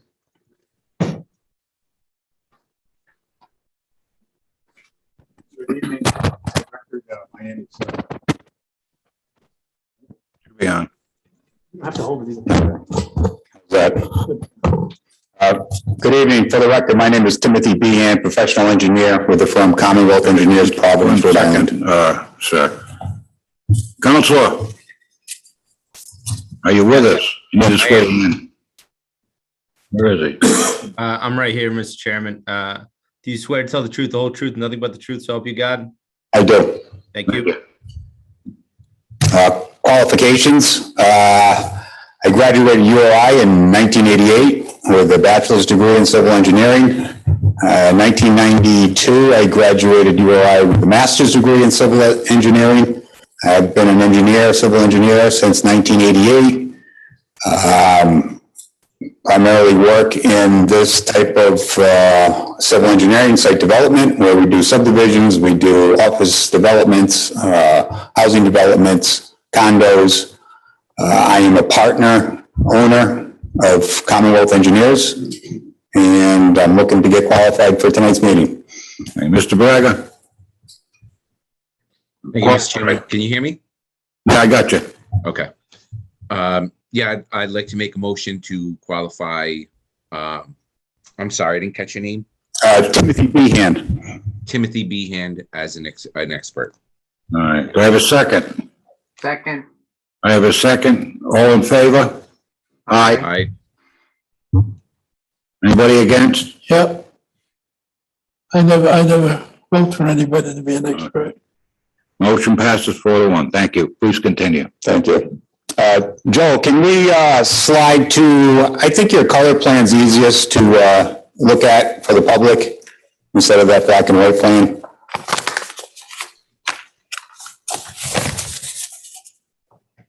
That one. Thank you, Joel. Subject site is just over 18,000 square feet in area, so it's not super large site. We got the building up front. We have parking. There's 16 parking spaces located behind the building. They'll be accessed off Fenner Road. The town ordinance for parking is 2 spaces per unit, which would be 32. There's also a caveat in the town ordinance which allows parking along the street frontage. So in combination of the 16 spaces in the back and the 7 spaces along Billick's Point Road there, we have a total of 23. We have run the analysis for the parking demand for subject site, and the demand only requires 16, so we're standing at 23. So we're more than confident that the proposed development parking is sufficient and will not impact the area. Next, stormwater. We took a look at stormwater analysis, and the proposed stormwater system consists of a catch basin in the parking lot area. The rooftops from the building are piped underground to that catch basin, and that goes to a couple of drainage manholes, and then outfalls at the back. Was at the back right corner when you're looking at the plan, that darker green area, to a level spreader. The rates of runoff leaving the site are less than existing conditions or pre-construction conditions, and that leads to the drainage swale, which is located between the bike path, which you can see on that site plan, and our development. We also have some lighting in the back. There's 3 lights around the parking area. Those are actually solar lighting, so there's no electric conduits going to those lights. There's actually a little solar panel up top which generates the power to light those at the nighttime. This is serviced with obviously public water. We have public sewer here. And we have been coordinating the plan set with the engineering and planning department. We've gone back and forth with comments, and it's my understanding the planning staff has signed off on it. However, we're still waiting for the final comments from engineering, and we are sitting here waiting to address any comments they have to make the city happy to finish this job up. No, thank you. Okay. If we have questions, we'll bring you back. Okay. Wait a minute. Do you want me to go over the relief? If the board does, that'd be great. Did you want to talk about the actual relief and the items? If you'd like. I know what they are. Okay. I do have a question. If there's any questions, I'm here to answer it. I do have a question. That parking on Bullocks Point Avenue, Correct. will you consider petitioning the city council for that stretch of your property to be designated for residents only? We have not petitioned that. Will we?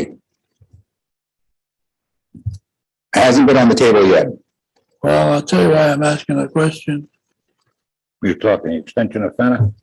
No. They're asking for parking, or they have parking on Bullocks Yeah, I Point understand Avenue. that. What I asked was, would they petition the city council for that piece in front of their building to be designated for residents only parking? The reason I bring that subject up is because I have 3 new neighbors and they have 21 cars. One has a 26-foot boat in his yard. So he parks all over the street. So the poor bugger across the street from me can't park in front of his house, and his company can't park there because they park there. Yeah. During the blizzard, everybody knows the city declared a parking ban. Didn't bother them at all. They left their cars out there, and then early in the morning, they moved them. So I'm concerned about your tenants having a place to park that's designated for them to park, so that you don't have to put up with what we're putting up on my street. Sure, no, fully understand, but we've taken a look at this development and how many spaces this type of development generates on a daily and a weekend use. And the number is actually 16. This type of development needs 16 spaces. So we're comfortable with the 16 spaces behind us to be self-sufficient. Should there be overflow parking needs, somebody has a few people over, then they would park along the front area along the street. But see, the problem I have is I've heard this before. Just recently, it was property next to the fire station, and parking come up. And on purpose, I've gone by there a number of times, and the tenants who live in that house are right up against the curbing, right next to the fire station, right up against the apron of the fire station. So it means when they bring that big engine truck out, they've got to go out farther to make their turn. Correct. And shame on us, we didn't pick that up. But I'm trying to be a little bit ahead of the subject to make sure that your tenants have a place to go without having to fight neighbors and everybody else. That's the sole reason these remarks are being made. Appreciate it. But we're comfortable and we understand the 16 spaces will satisfy this development. And the 7 spaces up front are just the occasional overflow. Well, what happens if the 2 units? What happens if each one of those just happens to have 2 cars? And Then you're gonna have a problem. it could be, but And that's why I'm bringing the subject up now, rather than, it's possible, but these are actually studies done and we purchase guidance documents on studies. They look at hundreds of these facilities and they come up with these averages. you do it one way, I do it the way I see it. So And I'm not happy what I see on my street. Because the neighbors who bought their houses, pay taxes on their houses, and they can't park in front of their houses. Because of these other rental properties that used to be single-family houses. As a matter of fact, the 2 houses down to the left was illegally converted to a 2-family. I think the records will show the one next door to me on the left was divided for the Andres family with 2 1-bedrooms. Last count, there were 17 people living in the house in 2 1-bedrooms.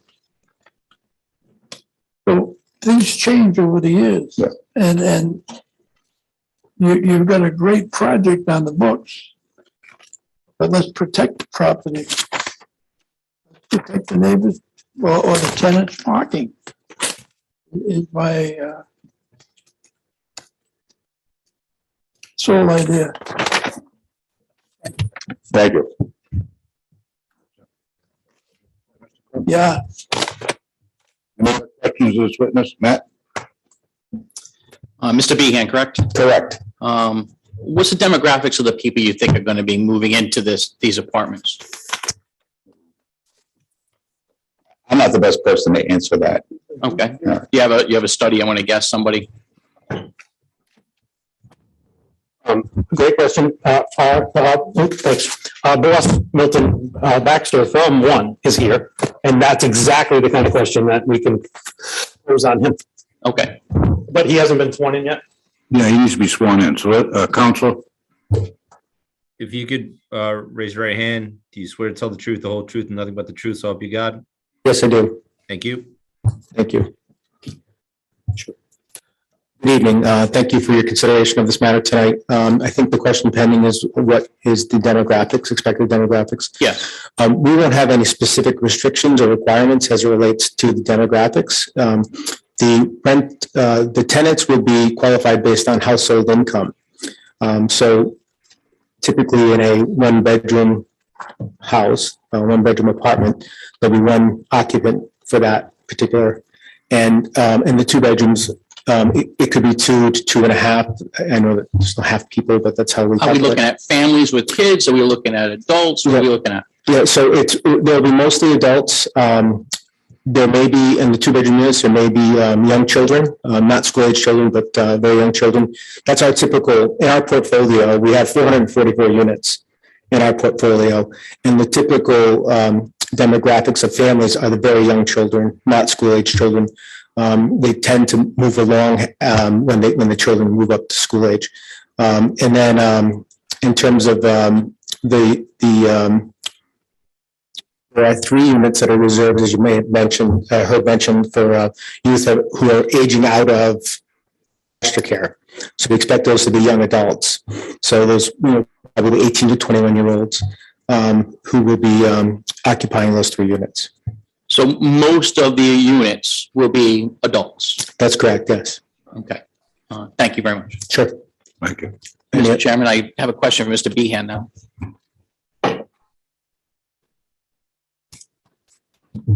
So, Mr. Behan, you've got 16 units with 26 bedrooms. Correct.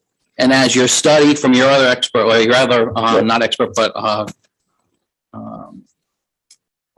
It's the Institute. person, the Institute of Transportation Engineers. you've got 26 bedrooms, most of which are going to be adults. So most adults around here, because they have to get places, we don't have very good public transportation, have cars. So you're looking at probably 26 cars. At least more than 16. I'm very confident. Let me finish. So very likely more than 16. Your application that you guys submitted, number 7 says, section 19-284 subsection A of our ordinances requires 32 parking spaces. You testified that we only require 16, but yet your report says it requires 32. So 2 per unit. Where's the discrepancy there? 2 per unit. What's that? I testified for 2 per unit is the ordinance. I'm asking, you testified that you're only required 16, yet your report specifically states it requires 32. So which is correct, your verbal testimony or your report? If I testified to 16, that is inaccurate. I testified that the zoning requires 2 parking spaces per unit. Okay, so there's 16 units times 2 is 32. So you required 32. Correct. And you're only supplying 16. Mr. Chairman, if I may, I'm sorry, I can't, I understand that the screen share is probably helpful for people to see the project, but I can't see anyone. So I just want to refer everyone to the planning report. There's a very helpful breakdown. So this is item 2 in the planning report. Within section E, there are two series of bullets just before section F.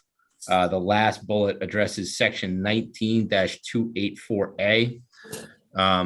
If the chairman wishes, I can read it because I believe it's a helpful explanation on this exact question, which I believe is an important question because we're dealing with an overlay zone, which is an atypical experience for the city of East Providence. It's relatively new, but the petitioner is proposing 16 off-street parking spaces to accommodate the 16 dwelling units. Again, it says requires 2 parking spaces per unit. The intent of the Riverside Square Mixed Use Overlay District that was drafted specifically for the subject parcel requires that in no case shall the number of off-street parking spaces exceed the number required by zoning, and that the number and location of off-street parking spaces shall be demonstrated to the DPR committee to be adequate to serve the proposed development. The DPR committee has no concerns with the number and location of proposed off-street parking spaces, considering 6 of the dwelling units will be 1-bedroom units, and that any on-street parking is not anticipated to impact the immediate area. So just give a little bit more detail on that. What the overlay zone accomplished is instead of making the 32 parking spaces, which is the 2 parking spaces per unit of the 16 dwelling units, a minimum, which is the standard for that district, it actually makes it a maximum. And the correct amount of parking required underneath the overlay zone is actually set by the DPR committee. So the DPR committee has determined that the number of parking spaces proposed is adequate. So while we are considering the base zoning in the 32 units, 32 parking spaces in this zone generally, the fact that the specific parcel has been zoned in this overlay district and the DPR committee has no concerns with the spaces proposed would lead me to believe that, in fact, no variance at all is required, which I believe Mr. Pimentel addressed in the outset. He said all of these variances and relief were identified out of an abundance of caution. But if we take a look at the planning report, I think there's a relatively clear description of why the number of parking spaces is different on this lot as it would be in similar lots that are not in an overlay. Yeah, if I may also add, this is at the zoning officer. I've got the zoning ordinance in front of me, and it reads as follows. This is subsection. Once again, like I said, we're testing the waters here for the first project. So section 19-360, these are the standards for development in the Riverside Overlay District. And subsection 7 reads, and I quote, parking ratios The number of parking spaces provided for a site should be considered as a base from which to start. So it's not the maximum. I mean, the maximum, we went backwards, so we don't go from the minimum to the maximum. But it does say, and the regulations do read, each development in this district shall be required to demonstrate to the satisfaction of the DPR committee that the location, arrangement, appearance, and sufficiency of off-street parking shall be adequate to survive the development. This wasn't to supersede the authority of the zoning board, but this is a very common practice. Regulations flow through the zoning ordinance, but a lot of times the reality is the authority is given to a different body. That's very common practice. So they're not just advising, they're telling you, we, through our development plan review authority, we determined that this is sufficient. But because there's this conflict with section 1924 of the off-street parking, out of one of these abundance, because this does supersede, and therefore it grants the authority or provides the authority over the general off-street parking, which would generally apply to the rest of the community and the rest of the zone, because these are unique overlays that really they've determined that the number 16 is an appropriate number. Thank you for that clarification. So I now understand that we have no oversight in that matter whatsoever. I do think it's a travesty to the residents of Riverside and that area that they would make it such a low number of parking spaces. Being 26 bedrooms, and from the applicant's own admission that most of them are going to be adults, I would think 26 off-street parking, 26 off-street parking spaces would be the minimum number. So that each bedroom would have a parking space. And I understand the board's concern, but so we're trying to spur development in an area that's been stagnant. The Buckets building, for example, that came before this body a year ago, maybe two, where you had excess number of square feet of gross floor commercial area, which clearly drives a much greater intensity from a parking perspective than does residential, albeit it has a different peak period. So they're arguing that there was the shared parking. But the reality is, I think at most they could provide was 10 spaces behind, and they were adding another 7 units on top and revive the entire commercial. It's a situation that we're dealing with in all these corridors, Taunton Avenue, but if it's going to come down to parking, we're never going to see a revival. It's just a reality. People are going to have to manage and function. well, I think they could put 16 one-bedrooms in, but they're looking for, I'm sure, a financial gain here. So 2 bedrooms make more money. But I think I'm going to use the chairman's words earlier. They're trying to squeeze 10 pounds in a 5-pound bag. 16 one-bedroom units would accommodate 16 parking spaces and they would fit just fine. But clearly that's not what somebody above us wants. I'm being very cautious here because I'm trying to remain neutral because I serve the pleasure of the board and I work for the community, not for the petitioner. But let me just put this on the record. 30 years of doing development, working in all cities and towns in Rhode Island, Southeast Mass. I know this is going to sound ridiculous to this board. I can tell you from experience and from reading studies and from seeing other developments, the 1 and 2 bedroom units on average, sometimes they're above the average, sometimes they beat the average, I understand. But on average, 1 and 2 bedrooms typically drive a need for parking of 3/4 to 1 1/4 spaces per unit. I know you're not going to believe that. I'm telling you, and this is a small sampling. This is vast sampling size. Of course, it's never that. In just the last meeting, which is now 2 months ago, because we didn't have one last month, there was a developer right next to the fire station. And he's now taking down a garage to accommodate parking for each of his bedrooms. And that's almost right across the street. So I don't think that it's fair to hold our public to one standard and the city's developer to a completely lowered standard for the same area, the same off-street parking area. Bowles Point Avenue, look at all the snow we just had just last weekend. There's no place for these cars to go.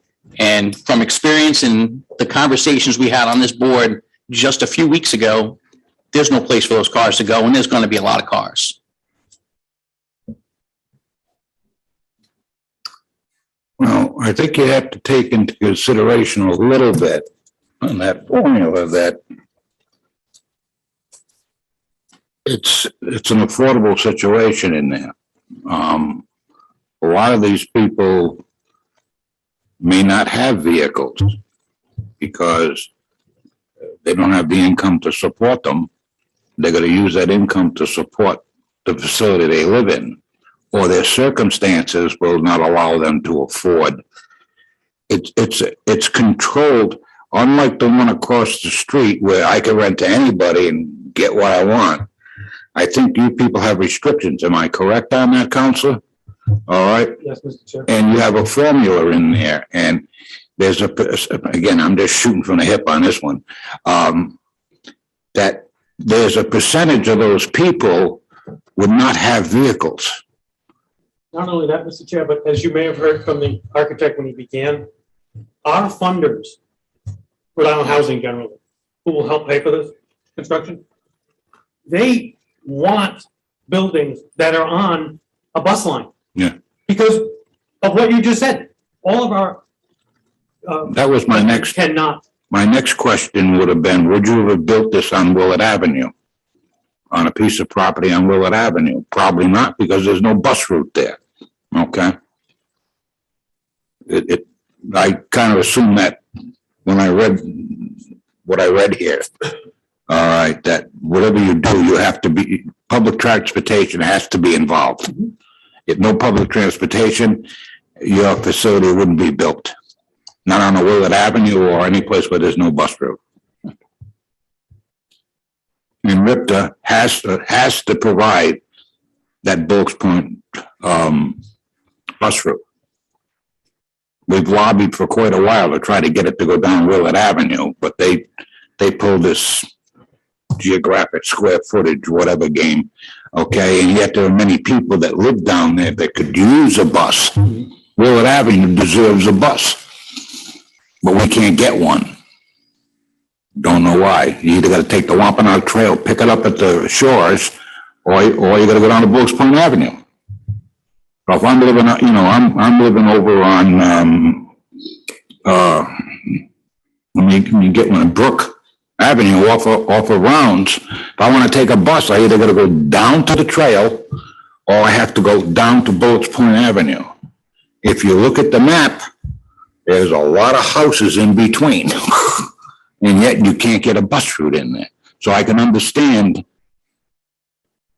Looking at the ratio, I kind of agree that, do I like the 16? If this were a development somewhere else, no way. It wouldn't be in front of us, put it that way. Because you're asking, in my mind, for relief of 16 parking places. All right. And the only thing that's going to drive me to look at this is because it's a moderate or low income or assisted type program. Okay. So, which now tells me I'm going to have a diminished amount of cost.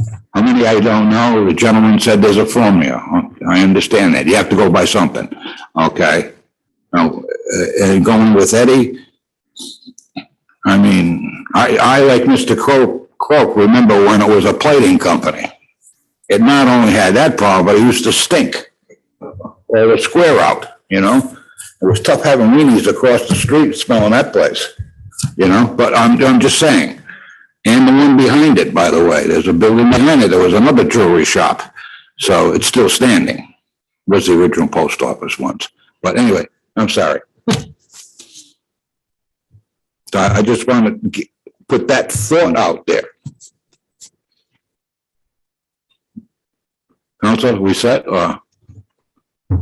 You're all set? Our presentation has been made. Okay, with that, I want to start the board going here. All right, we're losing time. Mr. Braga, please.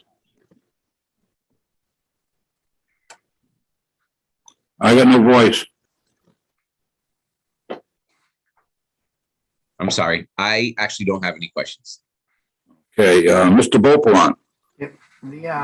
The only question that I had, on the third floor units on the end buildings, the top floor, is that its own unit, or is that part of like the second floor? So the second and third floor plans on either end are identical. So there's a shared stair in the center that goes all the way up to the roof level. And so on the outside, there would be a 2-bedroom flat. And on the inside, there'd be a 1-bedroom flat. Same thing mirrored on the other side. I see. Oh, okay. All right. Thank you. I really didn't, I mean, I read the, what the DPR said. I don't really have a huge concern with the 16 spots based on the overlay, situation.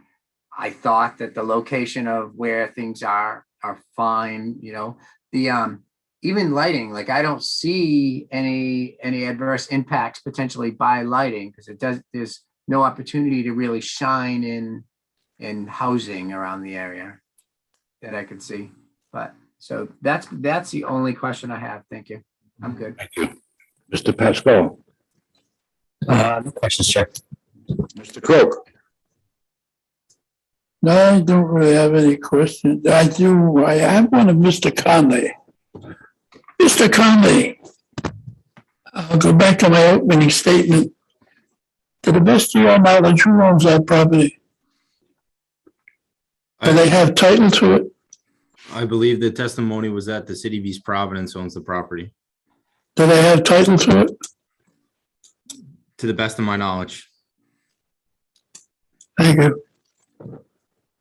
Thank you. I'm just trying to stay away from what happened years ago. Yeah, what, O'Neill. Mr. Robinson. That was before you were born. Okay. Right there, before you were born. A lot of my stuff got addressed. I've also put some opinion out there, but one thing, I know what I wanted to talk about. This facility is fully managed. People will not be buying units, or it's not a condominium type situation, or, Absolutely not. okay, so it'll be fully managed. It absolutely will. And I think, if you don't mind, I'm going to just jump into something I wanted to say later to Mr. Crook and to Mr. Robinson's point about the parking. I said when I first got to the podium that one of one's strengths is the management component. They've just bought Sutton Place here in East Providence, and they're renovating that. East Providence is an important place for my client now. And this building before you tonight is going to be managed well. And if the problems that Mr.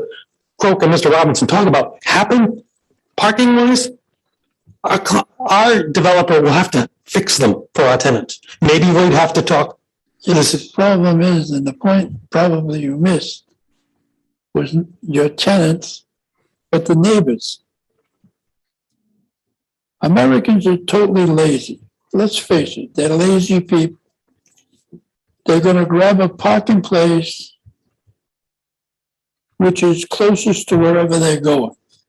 And they don't care where or who or when or why. They're just going to park there. And this is the end result. It's not your people that I'm concerned about. In one sense, I'm trying to protect them. Oh, I understand that. By your point about residents only parking, that may be needed to be looked at. But I think one of the things, and I certainly couldn't do justice to the overlay district that Ed did, but one of the things that we really do think we'll be providing is some stability to the businesses around there. And those businesses need a place for a quick parking. And if we made it residents only, the people running in for a burrito can't park. So we're trying to fit into what the city wanted for that area to thrive. Yeah, but also you're next to a restaurant or two. Across the street, they just rehabbed the building, or still in the process of rehabbing the building. Right. You could end up with another weenie joint there. I mean, you got a convenience store at the corner. I mean, and you can anticipate that you're going to have parking problems. In plain English, you're going to have parking problems. And there are people that just don't care where they park. That residence sign might deter 10 people, but you have 20 other people that are going to take advantage of it. I mean, it's not a cure-all. I'm trying to come up with some type of a situation where your tenants have got a place to go where they don't have to fight the neighborhood. We absolutely appreciate that. Seriously, I don't mean to hit on it, but I'm living through it now. I mean, 20 cars, 21 cars, and 3 houses. That's difficult. A lot of cars, a lot of cars. And they don't really give a damn where they park. They're gonna park anywhere. I watched the guy the other day. He backed his truck in. He's got a 4-wheel drive truck. The guy next door to me parked across in front of the guy on the other side of the road from me. He blew all the snow back in the guy's driveway, got out of the truck, looked, and walked in the house. I mean, common sense would have been to go get a shovel and clean up your mess after they had cleaned up their mess. Now, I went out there one day, they put new curbing in front of my house. I was out there planting grass. I looked out the door after I went out in the house. There's a kid out there scratching up all my grass seed. Then I got in a little debate with the neighbor. I can't tell his kid to get off my property. I got news for you, pal. But this is a problem. It's getting to be a bigger problem in the city of East Providence. Because unlike Providence, we allow all-night parking on the road. We also allow left wheel to the curb. So you got all of these parking situations that are going on now. And I'm sure you're going to run into some when your development is constructed and so on and so forth. So I personally, I think you should look into it heartily. We appreciate it. And Mr. Chair, if I kind of screwed up by moving your question over to parking only, I do realize that management is a bigger issue than just parking. That's right. And I'm proud that one has a management. Again, you've got a situation that's abnormal, okay, that we've juggled through time, various situations to allow something like this to happen where it wouldn't have happened 10 years ago. Okay, to get more beneficial use of something that you have. And if you don't have a lot of choice with it, okay? My point being, the management is a concern, all right? And the reason I asked that question is, that's how you're gonna control it, with a property management from the company. As you say, does your manager work for one, or will that be a contracted management? Get you a better answer. Milton Baxter, One Neighborhood Builders. We employ a third-party management company that is resident in our offices. So our offices are on the first floor. On the second floor is the third-party management company. They've been our manager for 22 years, and we have a very close relationship with them. So while it's a contracted management company, we're heavily involved in all aspects of the management. We perform the asset management, so we monitor all the compliance with all the rental restrictions, and we oversee to make sure that they're taking care of all the maintenance. We're subject to a number of inspections by different compliance regulators, and we make sure the properties are in good condition. Not only because we're trying to deliver a good tenant experience, which is what we do, but also because of our requirements under our regulatory agreements from our funding sources on the condition of apartments. Mr. Chair, in these districts, to me, the management, we've been to DPR. They've dotted the i's, crossed the t's. My issue is, if we need a question asked or something addressed, it gets addressed. We've got a pretty tenacious building department here with minimum housing and zoning. Very tenacious. That's why that question came out. Understood. Mr. Chair, can I ask, so I'm assuming this project is getting low-income tax credits? No, this is they're not. not. Yeah, yeah. So we're not actually using low-income housing tax credits. We're using funding sources that we have a first mortgage debt.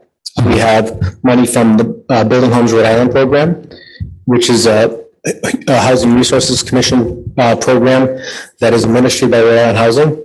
And we're receiving money from HOME, which is a federal program, and HTF, the Housing Trust Fund, which is also a federal program. So those are the sources of funding in this particular project. But those federal funding sources come with regulatory. That's correct. Ongoing monitoring, to your point, Chair. That's definitely required. Right, that's correct. So there'll be a deed restriction that'll be recorded on this property that require us to maintain affordable units.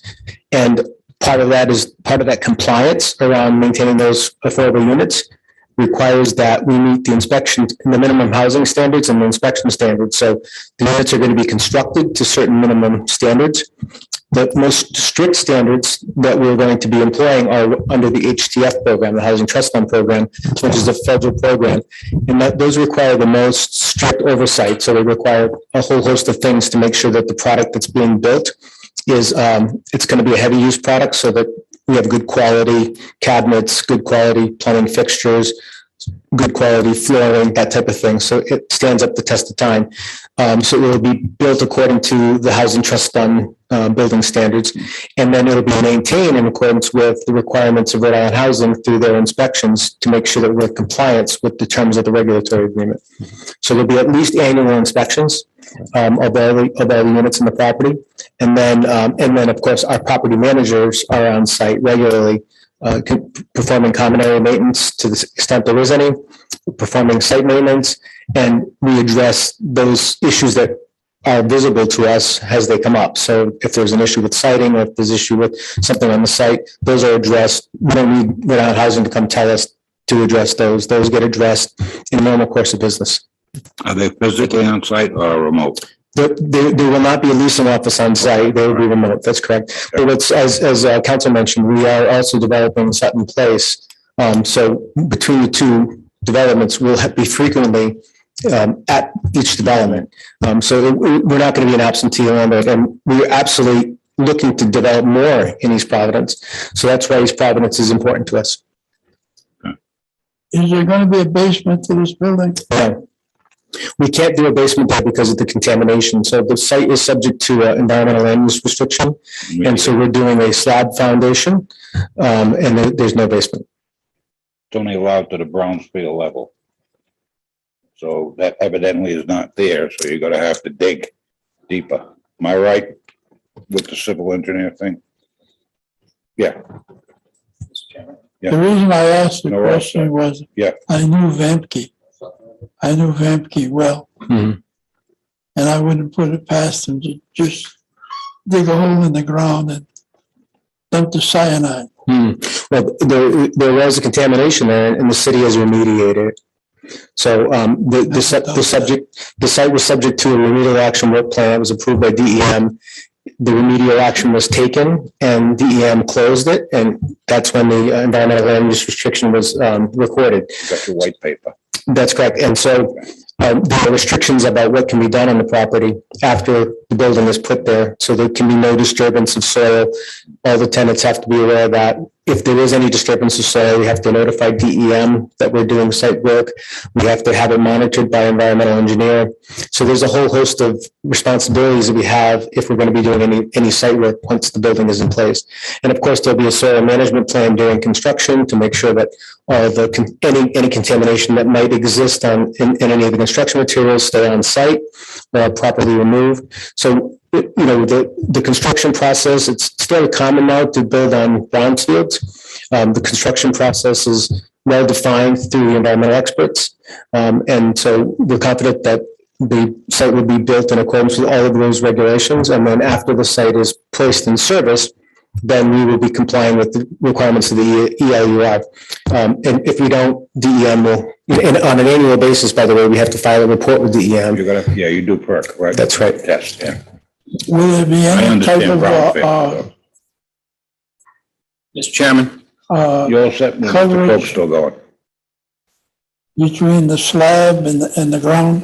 Yeah, there is going to be a subsurface venting system. It's going to be a passive system that's installed at first, and that'll be tested. The air quality will be tested. In the event that it needs to be made to an active system, then fans will be included, which will make it an active system. So we're obviously concerned about indoor air quality for the tenants. We're expecting that the subsurface system passively will be able to address any of the vapors that might exist on the site, but the active system is, the system is able to be activated with a fan to make sure we have that additional level of protection. It's a common practice in brownfield's development. Now, my last question, I'll get off your back. The heating system. Hot water, hot air. Yeah. So, it's going to be heat pumps, electric heat pumps.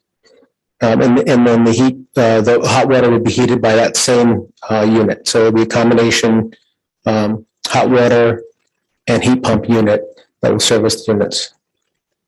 Okay, you're not gonna have a heat pump for each apartment. You're gonna have to have zone valves or something in there too. There will be one for each apartment. Every apartment will have a separate, so these are these high efficiency heat pumps, which are very common now in today's development, and each one will be separate. Would you please mark them to what departments they belong to, apartments they belong to? Sure, yeah, so they will be adequately marked. We do have requirements, so the building officials will come out and do the mechanical inspections. Part of that is typically requiring them to be identified.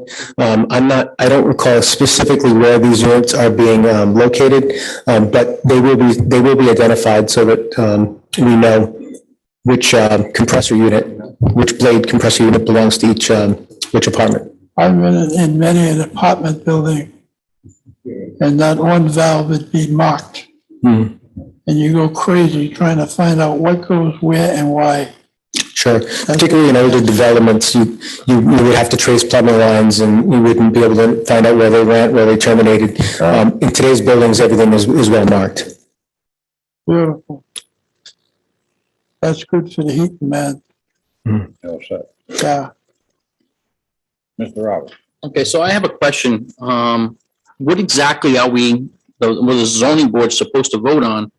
So it says it's a dimensional variance and we have all these multiple things listed. It's dimensional variances with plural. And we have all the setbacks that are not in our purview, we've been told at the outset. A provision of off-street parking, which is not in our purview, which we were told in the middle of it. So of all these things on here which ones are we actually voting on? And the ones that we should be crossing off and excluding from the vote should not be listed because it's outside of our purview. It's the DBR's purview. So I don't understand why they're listed here for our discussion and for our vote if they're not even in our purview and we're not voting on them anyway. We don't have any governance over that. Our agenda clearly lists all these things. And what we didn't get, or at least I didn't get, is the dimensional variance form that comes with everybody else's application. So why don't I have one? Does anybody else have one? Because it should list exactly what we're supposed to be voting on. I didn't get one. And our agenda is clearly not accurate because it lists all these things that are outside of our purview. Have you got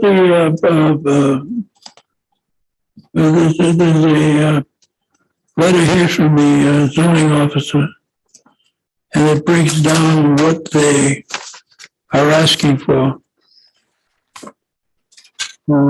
Seeks permission to introduce a multi-unit residential facility containing 16 units without complying with the minimum front yard setback, obstruction setback at the intersection, increased setback resulting from, you got it?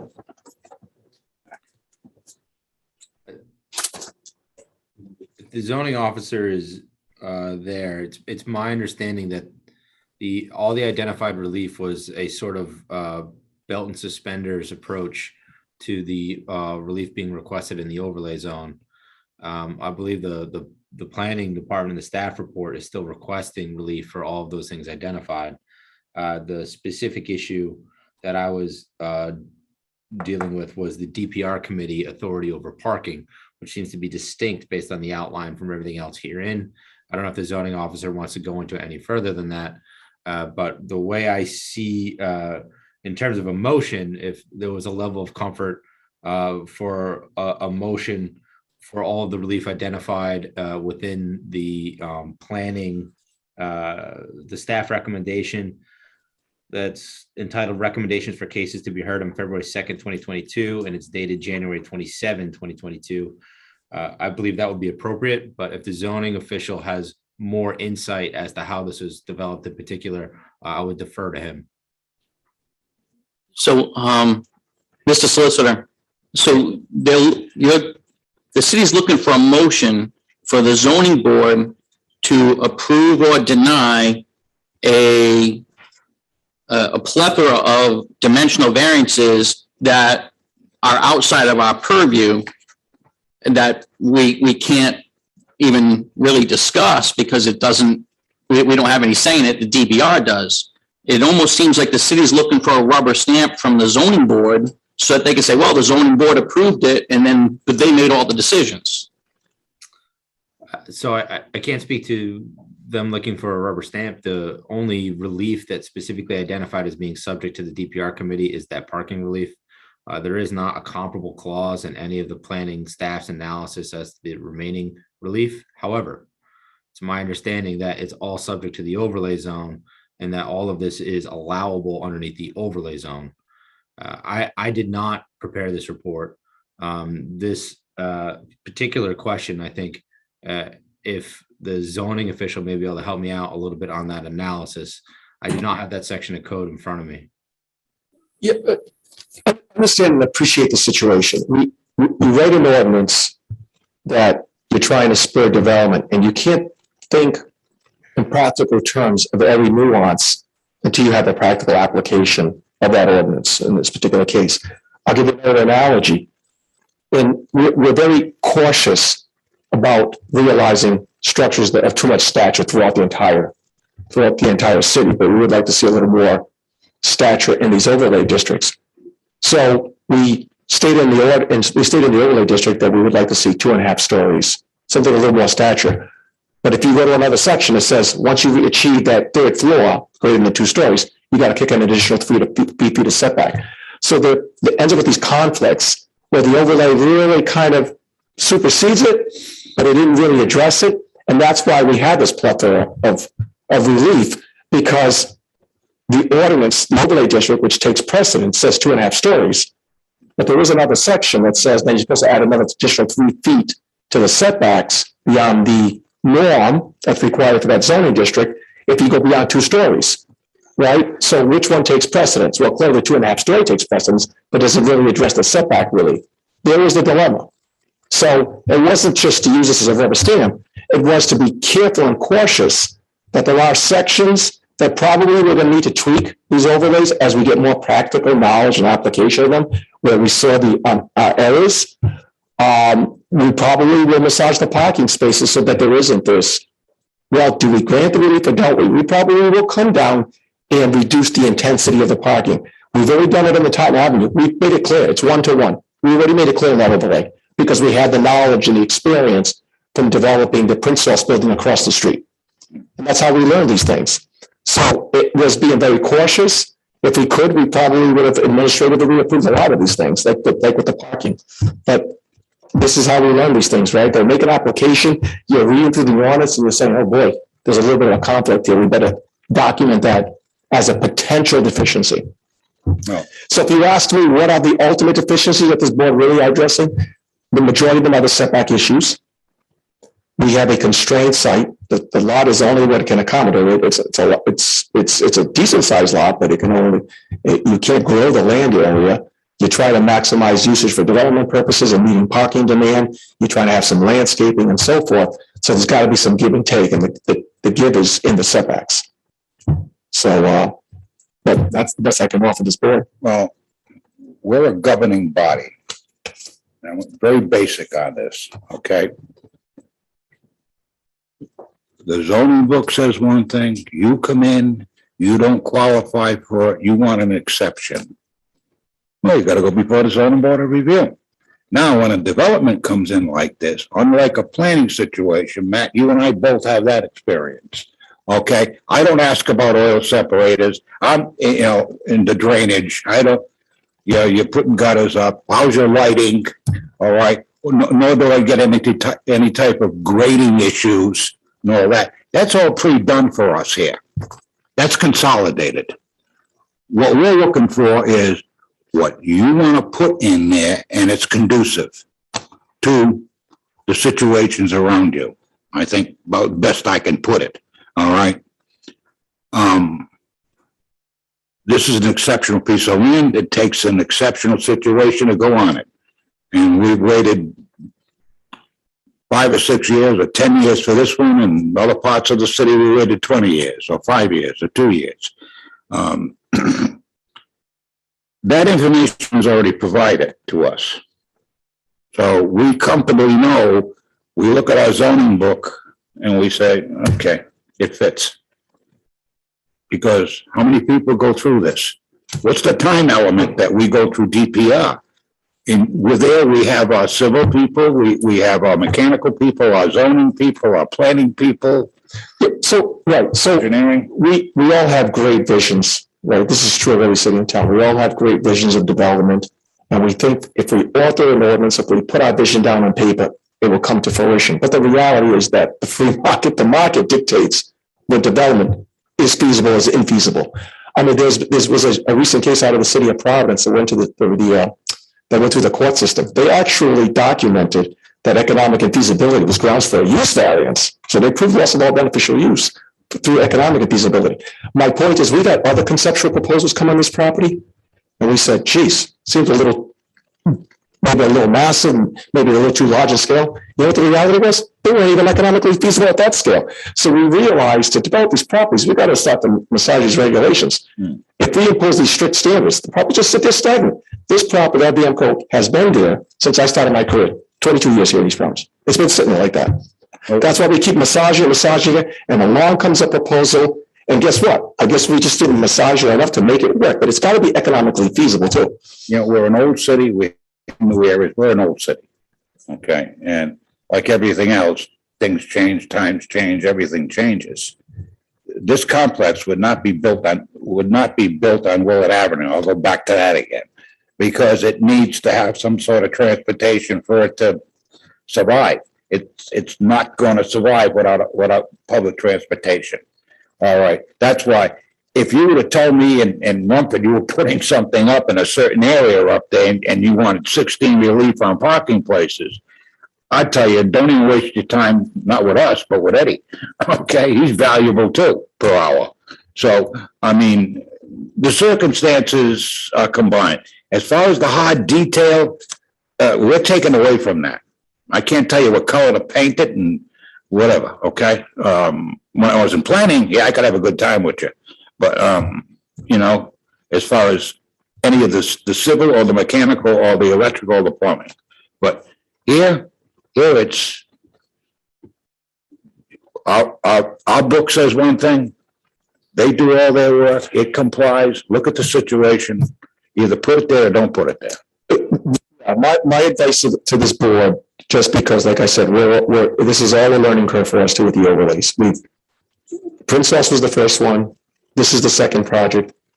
We have another development. I think they actually making it work with no zoning relief required on James Street, that property that was sitting there, that abandoned building for 4, 5, 6 decades, and finally forced them to tear it down, and they're going to develop it. But the point is, it's a learning curve for us. My advice to this body is work it from the backwards and into the relief itself. Meaning, look at the development, apply the public safety and health welfare, which is within your purview, your authority, and decide, does this fit the property? And then if so, work back to the relief that may be required. And then if there's a particular deficiency, you believe, oh, I don't know, maybe that's a little too much. That's a different way of looking at it. But I think to work from each variance towards the development, we're going to get bogged down here. That's the problem. Mr. Chairman? Yes. In looking at this project, and I was very excited to see this project because it really needs a project. I like every single bit of it. I like all the parts to it. I understand all the variances. I think that they're appropriate and acceptable, with the exception of the parking. In deference to the study, and even you, Mr. Chairman, I worked as a police officer for over 20 years, and most of my time was in the South End, and I grew up down there. My wife grew up down there. My son's mother grew up down there. My whole family's from down there. I bought my grandmother's house. I know that street very well. And presently, without this unit, there's a parking issue. With this unit, there's going to be an even bigger parking issue. And I do not believe that that study appropriately addresses the parking issue. All the other variances, I don't see any issue with.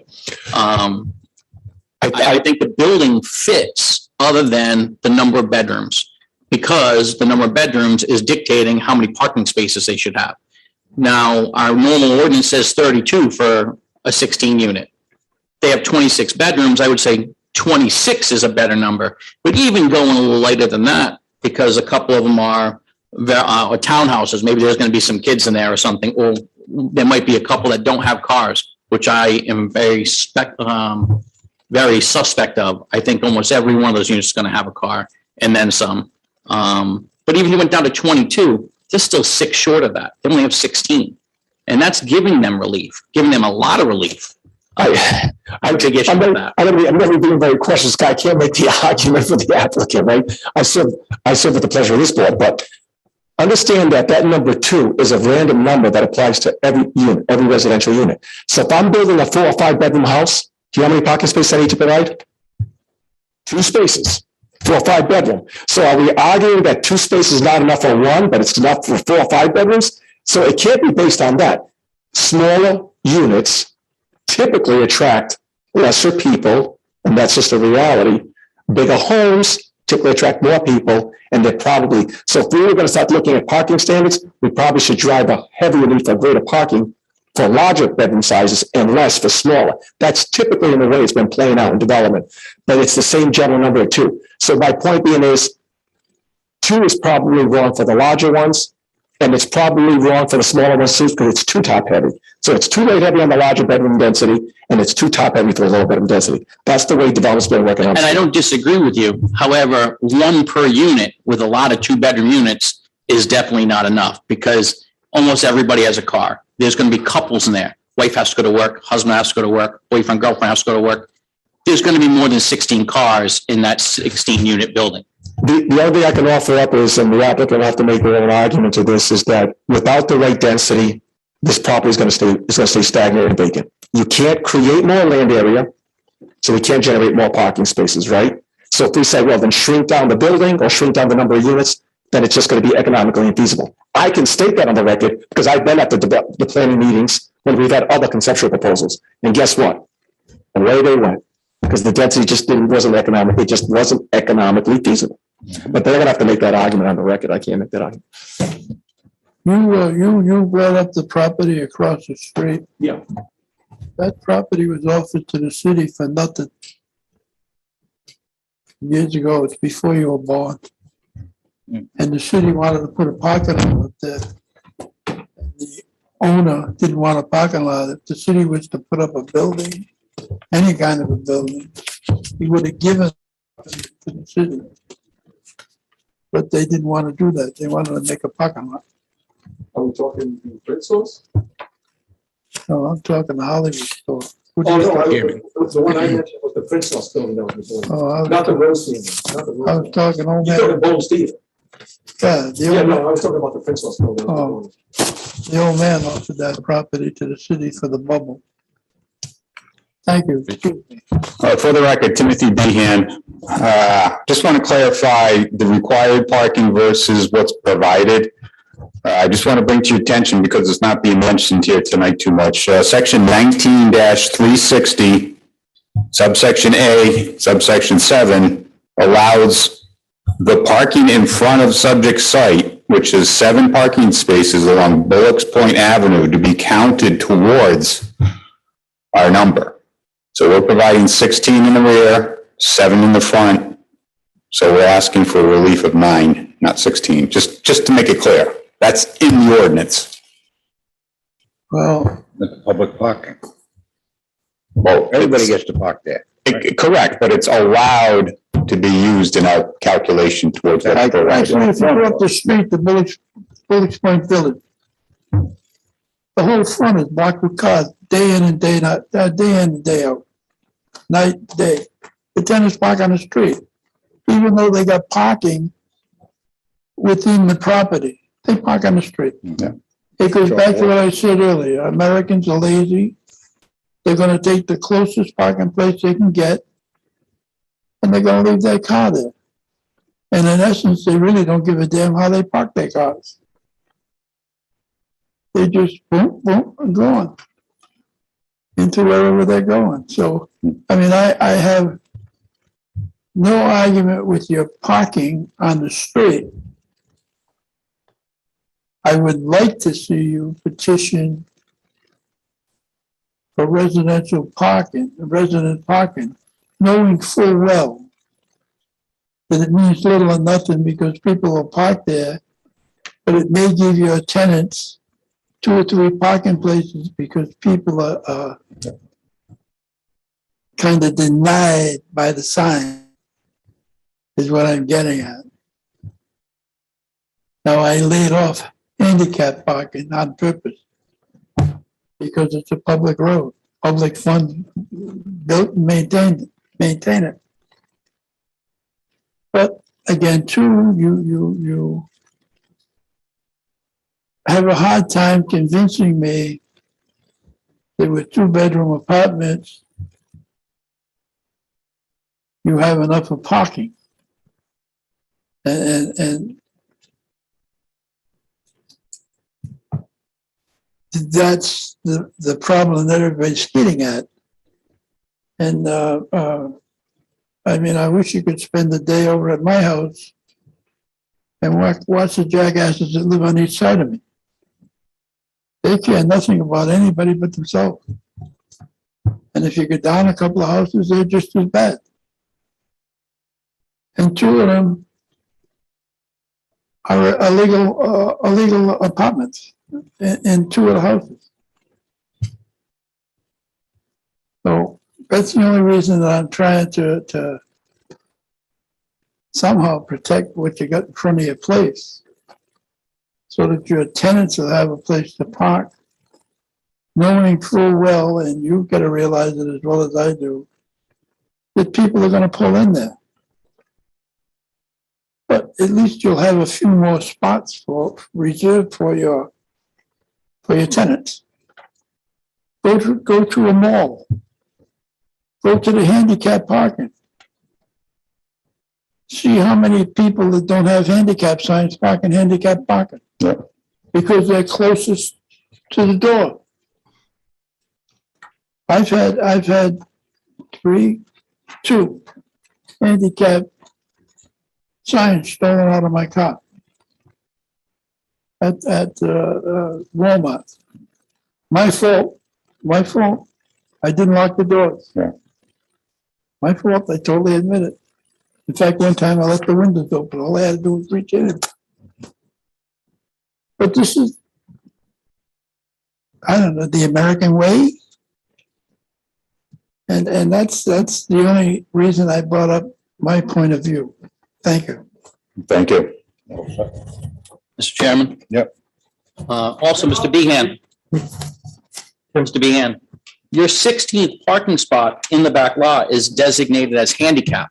So if you happen to not rent anybody handicap, now that spot stays vacant. Well, one of the units is designated ADA. What's that now? One of the units is designated as an ADA unit. Okay, so what if you don't have an ADA person living there? You have to find somebody that fits that bill and that's their parking spot? That seems fair. Yeah, if nobody ADA is, So if they don't fit ADA, then you leave the apartment vacant? no. I'm not sure. I think it's best if one answers that question. But your question is if. So you have. Can you fill an ADA? 16 is designated handicap.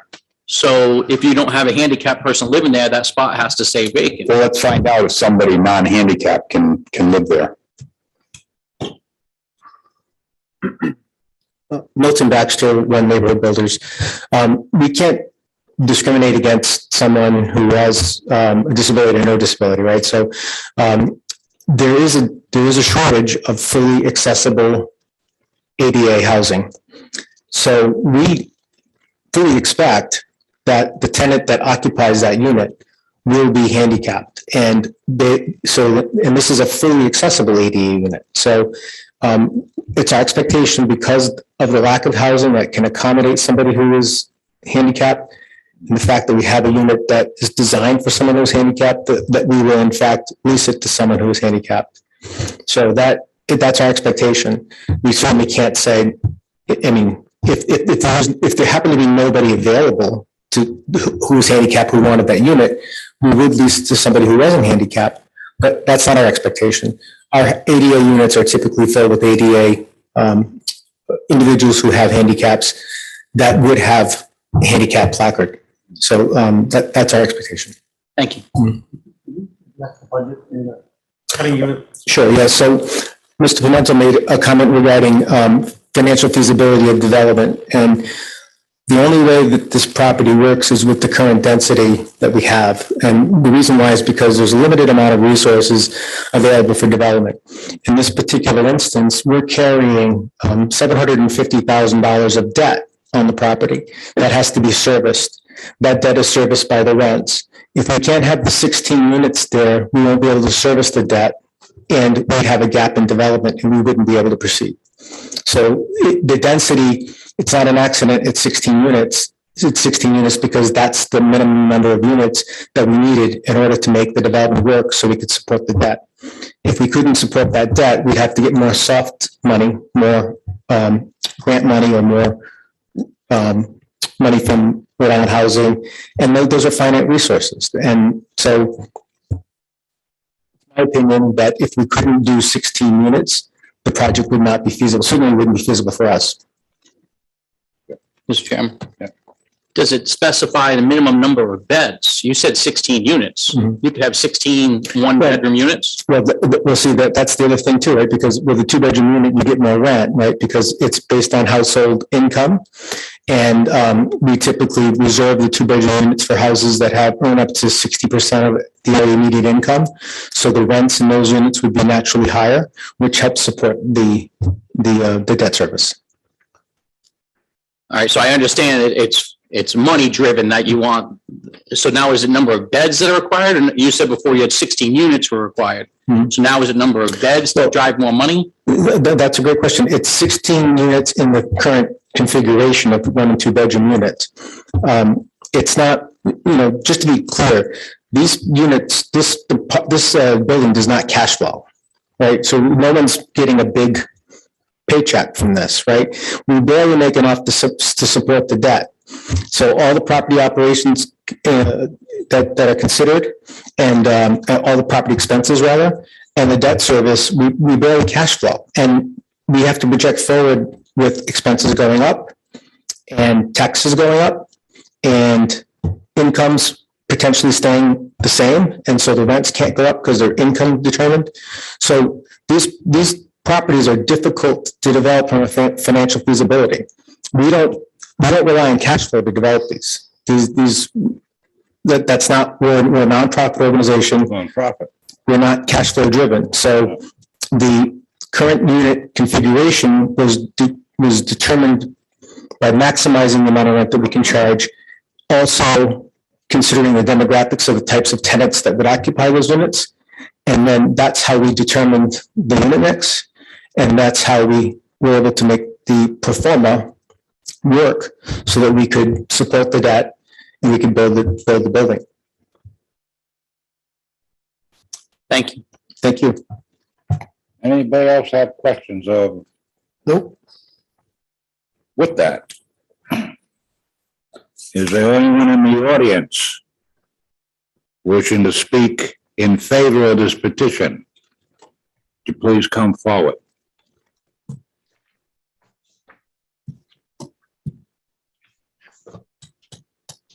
Anybody on Zoom? No call?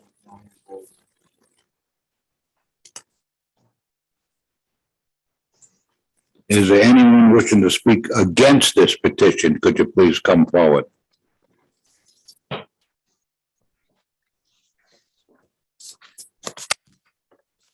Good evening.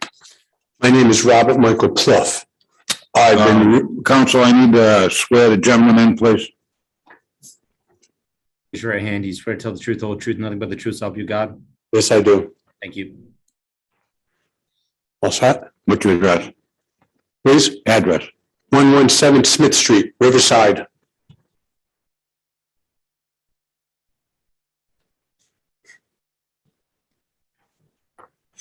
I've been in Riverside since I was 4 years old. I lived on Smith Street, bought the house across when I became 26. I know Riverside Square. I'm right on the bike path. I see all this going on. I know you're all talking about money, this, that. I understand all these things that's going on. But people are missing here. Riverside Square is getting nicer and fittier and better looking. They're putting in the park behind the Dairy Bee. They're fixing that all up. The buildings are being fixed up. Our biggest problem, I'm not going on parking, but my biggest problem is the businesses are coming and going too quick right now because there's no parking.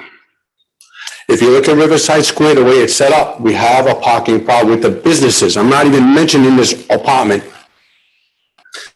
So the concern is if you put that in, you're going to have a parking issue. What you got to keep in mind is the big picture.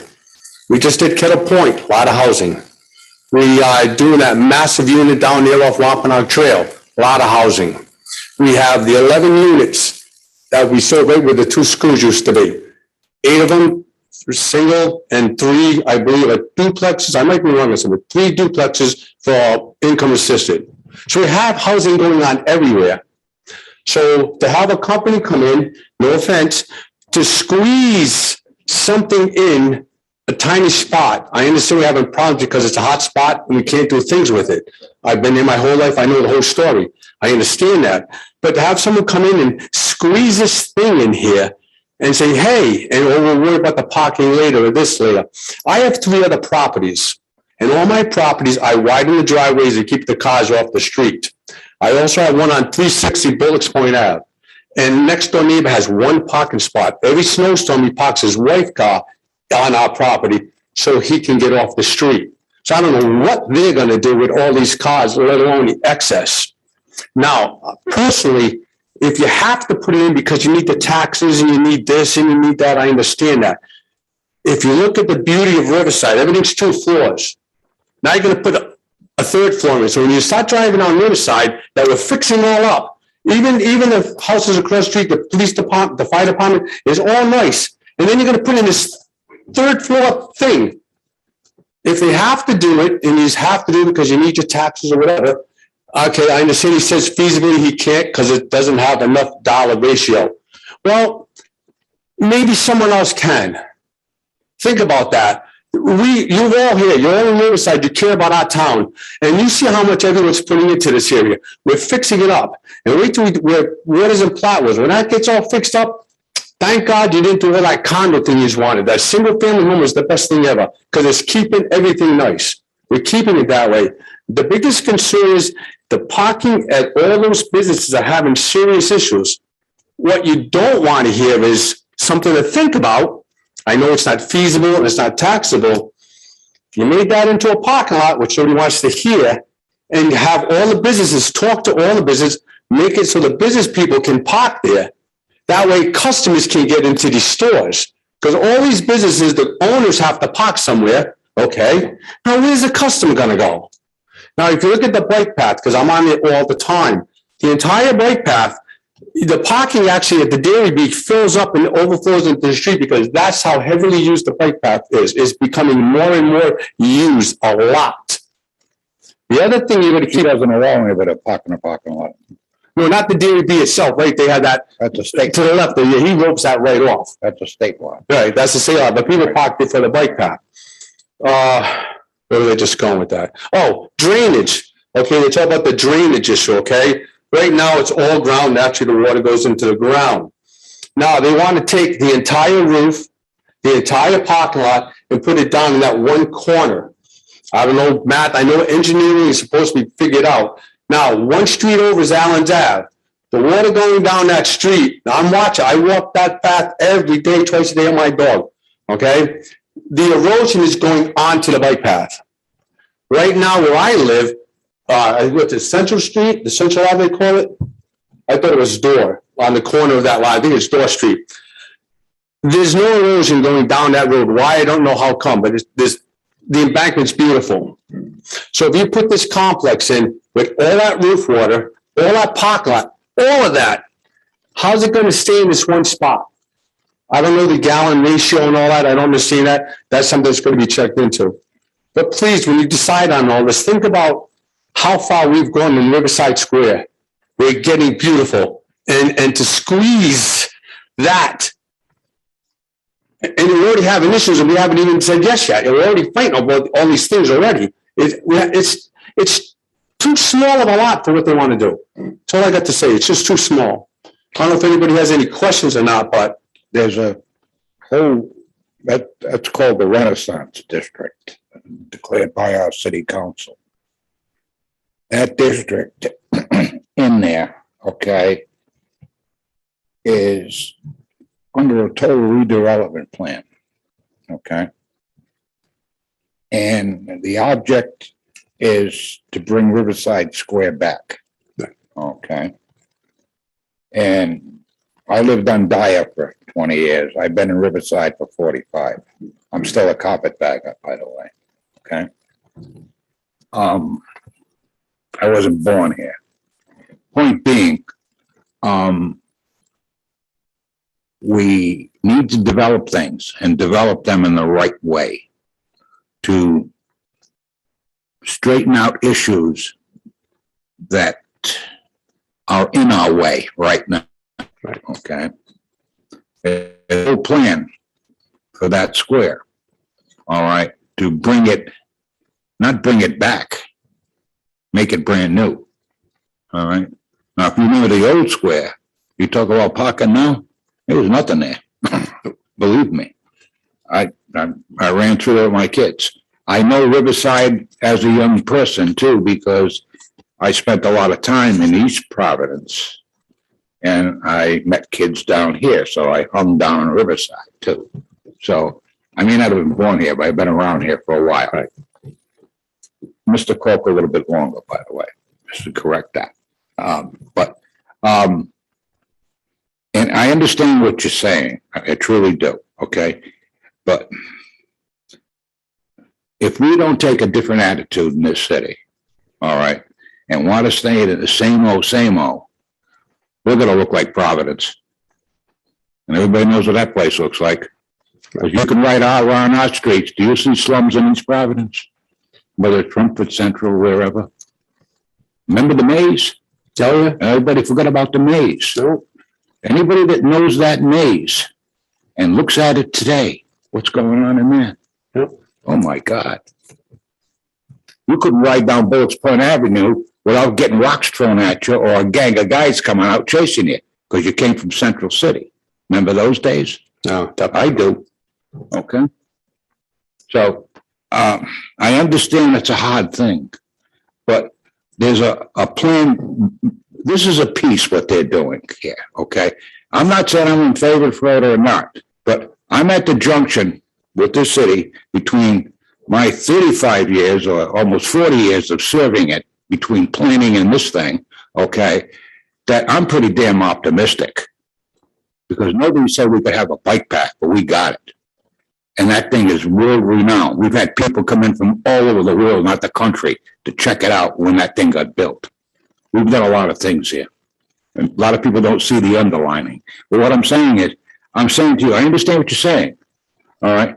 But I think this is a much better situation because it's controlled. It's a nonprofit.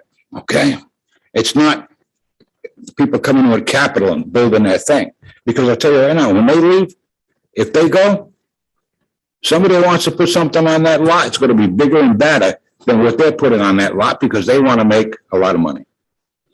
They're not getting hard capital out of this thing.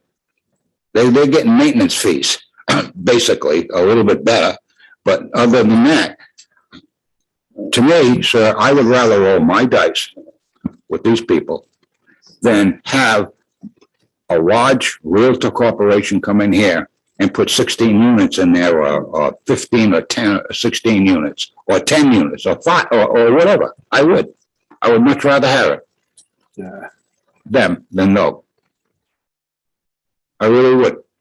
I understand where you come from. I just don't. There's two ends of this thing. You're between a rock and a hard place, Do you like the mask or don't you like the mask? Do you believe what you hear or don't you believe what you hear anymore? We're all in that situation. We're growing. We're a growing city. We got so old, we became brand new all of a sudden. We're growing every year. Huh? No, we are, we're growing everywhere. Everything's moving. So look at moving on Wampanoag Trail. There only is all up for sale for development. There's a lot more coming down there. And keep in mind, in the back of your heads, all the sewer plant, all of that has to end up at our sewer plant, which is, you got to keep that in mind. That's a lot more in all these developments. Is all going to one spot. It's watched. So keep your eyes on that one in the back. Barrington never got more than they asked for in the original bill of that plan of 20%. Okay, and they'll never get 25%. And we have a situation of roughly about 15% in that plant left. So we're covered. And going back to our DPR people too, that's also in the equation. Okay. Yeah. Oh yeah, we're watching it. You don't want to become like a town like Barrington or other cities and towns where they didn't plan ahead. One thing East Providence did do, they made the mistake of planning ahead with that sewage plant. Okay? Yeah. So, if you remember years ago, Rumford used to get a sewer bill. We never did. I would have known that. Blackstone. Right. Yeah. Oh, yeah. Right. And somebody opted for equal opportunity. So now that's what drove your sewer use thing, by the way. So, but anyway, you all set, sir? Yeah, pretty good. Just wanted to get that testimony and see here. Can downsize it a teeny bit. That's all I'm asking. It's not much. Yeah, I know. We can solve a lot of issues. It'll be protected. Trust me. Anyone else wishing to speak against this petition? Hearing none. Mr. Braga. Thank you, Mr. Chairman. Oh, yeah, Mr. Braga. Yeah, I'm sorry. All set? Can you hear me? Yeah, I got you. Okay.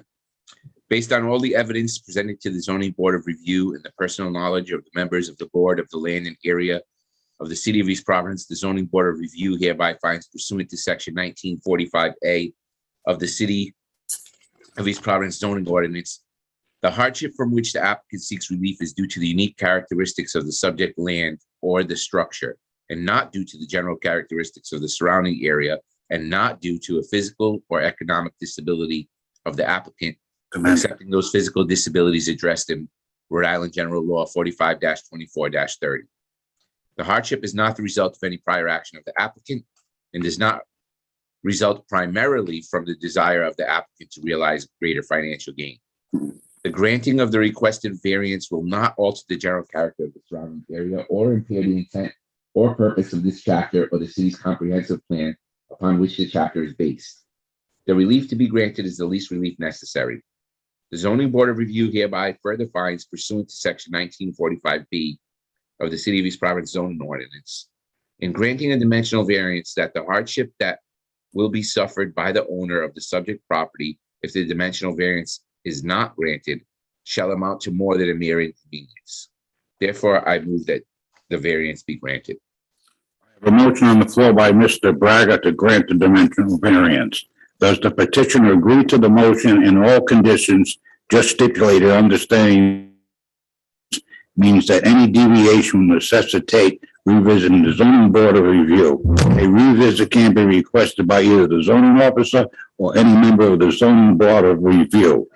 And recognizing and acknowledging the terms that were placed forward by the planning board. Yes, Mr. Chairman. Do I have a second? Second. Second by Mr. Bopon.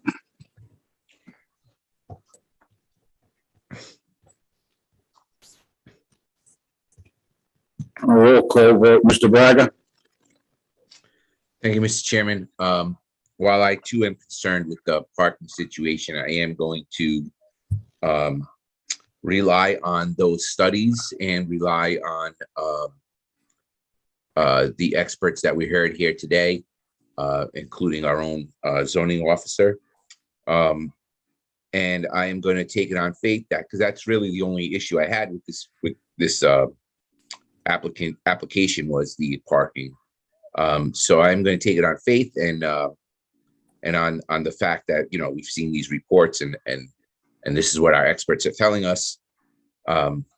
So therefore, I think that's an opportunity for the city to revitalize a portion of the city that honestly really needs it. And secondly, you know, we're just growing, so we're gonna need a place to put all these residents. And I do believe that you know, we're making Riverside Square a better place by adding this project. So therefore, I vote aye.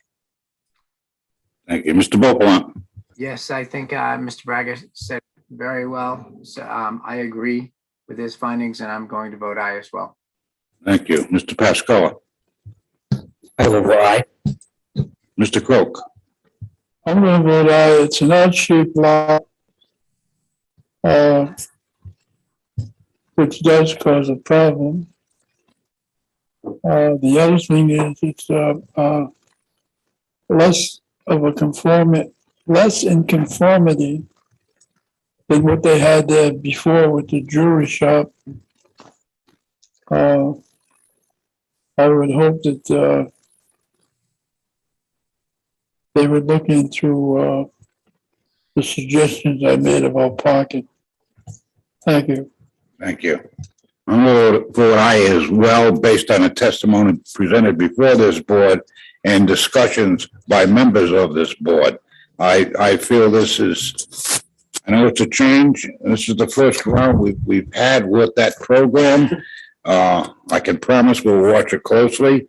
But my parking was a concern, but based on the facility that's going to build it and handle it, it makes me a little more comfortable in what's going to happen. So with that, I vote aye. Your request for your dimensional variance passes 5-0. Good luck and thank you for your time. Mr. Chairman and zoning board members, on behalf of one, thank you for your input tonight. And we've heard it and we'll make you proud of your votes. I'm going to call for a 10-minute recess, please.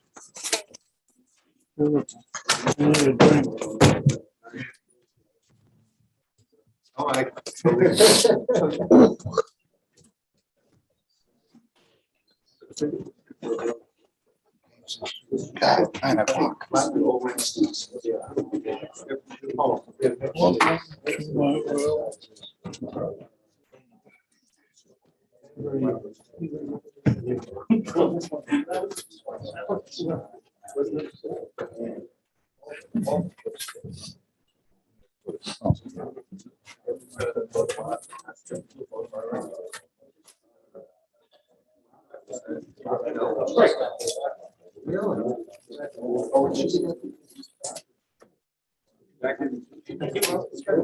Yeah.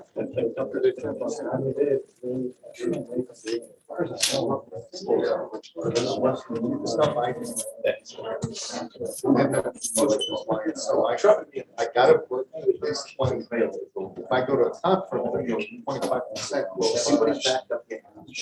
We do it. Yeah, I can't. The only way you get it. I don't. You do what's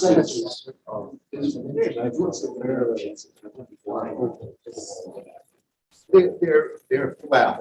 I've been doing it a long time. And they're tough. I mean, we've got some good projects. We've built a lot. We're doing that so long.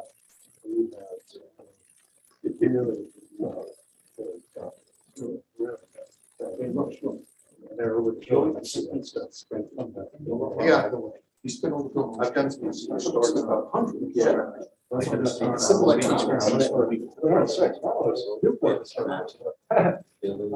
I did the Unicorn Mill right over the water.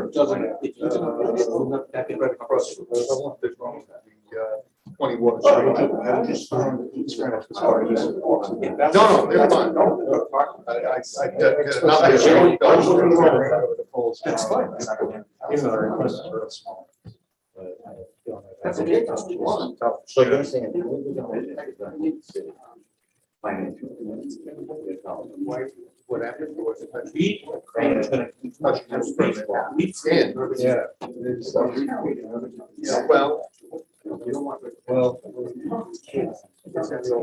That's not it, that's.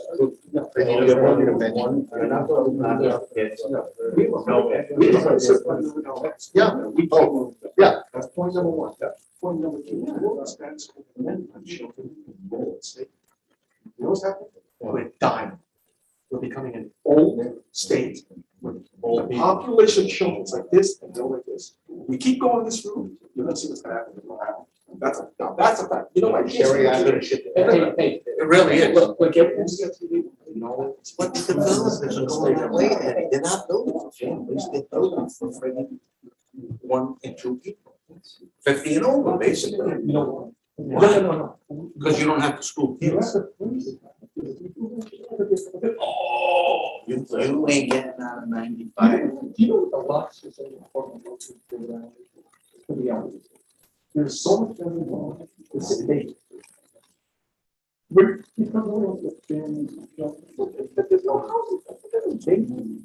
dying.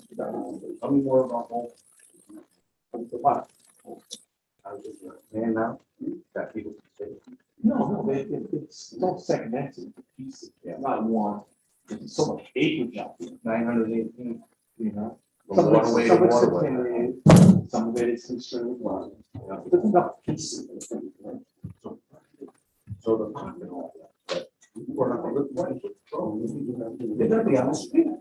It's not. They don't believe it. I'm gonna show you the. There's not a house in America now. I'm gonna show you. I'm gonna show you.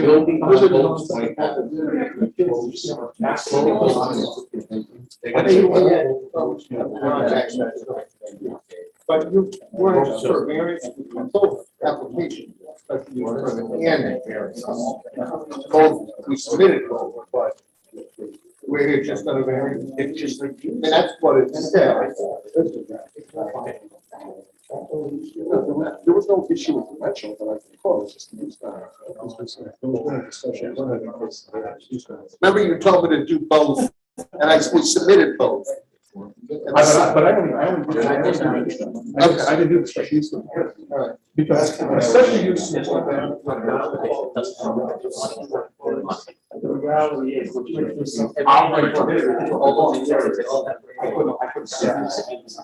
Okay. So the reality is.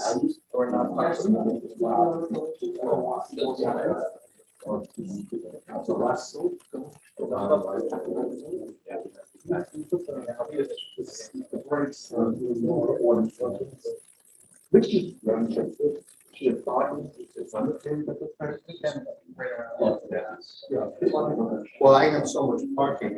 I'm gonna make a point of that to them. Yeah. Like, yeah. The point is, you're transposing commercial to residential. Right. Anyway, so forget about when you have parking lots. I think based on the figures, 200 square feet per space. But service businesses. Service. Yeah. Services. I don't know this way. Okay. Restaurant.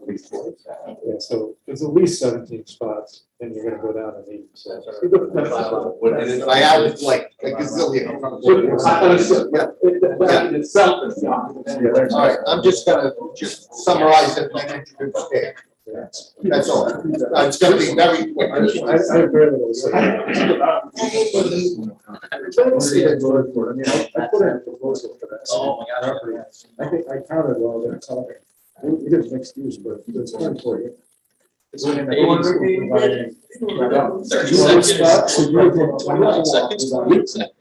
Commercial. And even less parking. But I did. And that's what we had to do to make it work. 47. And market rate.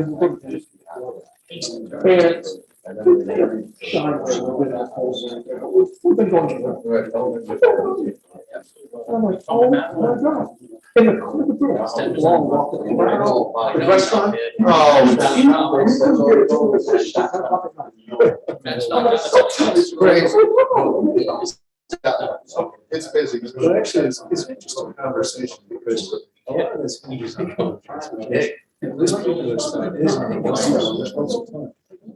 it's interesting how transportation is so tied into parking. Parking is so tied into development. And nobody density if we're going to provide for more people. So.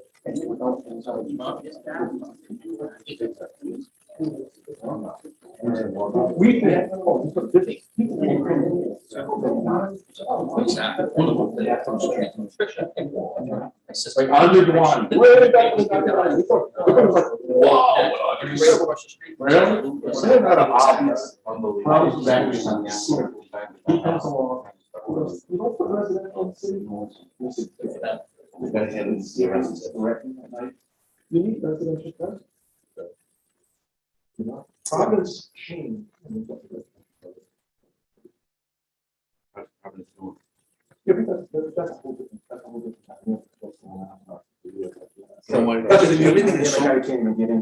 everything is so complicated now. It's just when you start counting people.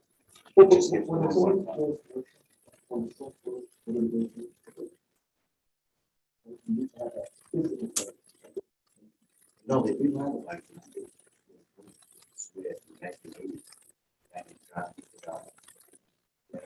Every building is fixed up.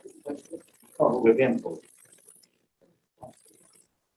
What happened to the plan for fixed use today? So on the corner street and then. Actually, they had such a proposal. That's the density was so intense, and you got it less parking, that was it. How many units we can have upstairs? 24. We're gonna have 20 residential. Was that the meeting? Was that the meeting? Same side. Same side. Same side. Oh, yeah. Oh, you guys. They put in a proposal for this. Is that another company? That's not you guys? What's the, No, I'm an architect, but I have nothing. Oh, I got you. builders that would build 2 and 3 family townhouses. Very interesting. We were. Oh, yeah.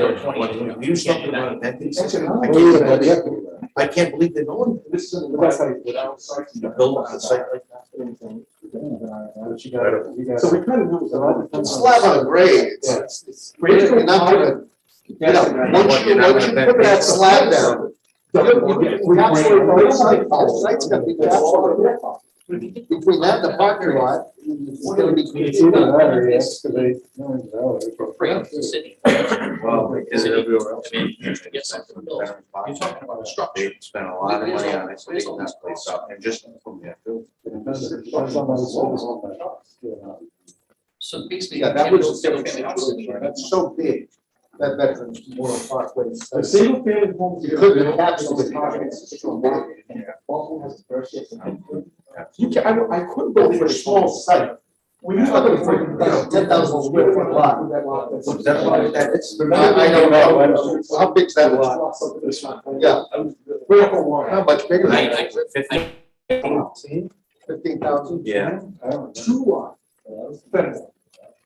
2 lots, 34. Yeah. Probably a pseudo. I'm not fixing. 5,000 square feet. 5,000 square feet. Vacant land. 150,000. No structure. Don't even tell me that. I'm sitting there like, how can anybody think about that? Okay. That's the market. Okay, but again. John's resting. Mr. Bopalot's having a cup of coffee. And say, well, we just want something on it, so. Mike's sipping a martini. On it. You don't That's have what they to want land. to do. And I'm over here. Still pushing on the construction costs and everything. Rates and the environmental, all those things. He was talking. Michael, how you doing? I bet there's gonna be a lot more than that for him. Gene, I wish I was sipping a martini. Yeah, you probably, I figure you'd be sipping a martini or something, you know? I'm eating chips. Oh, now I'm hungry.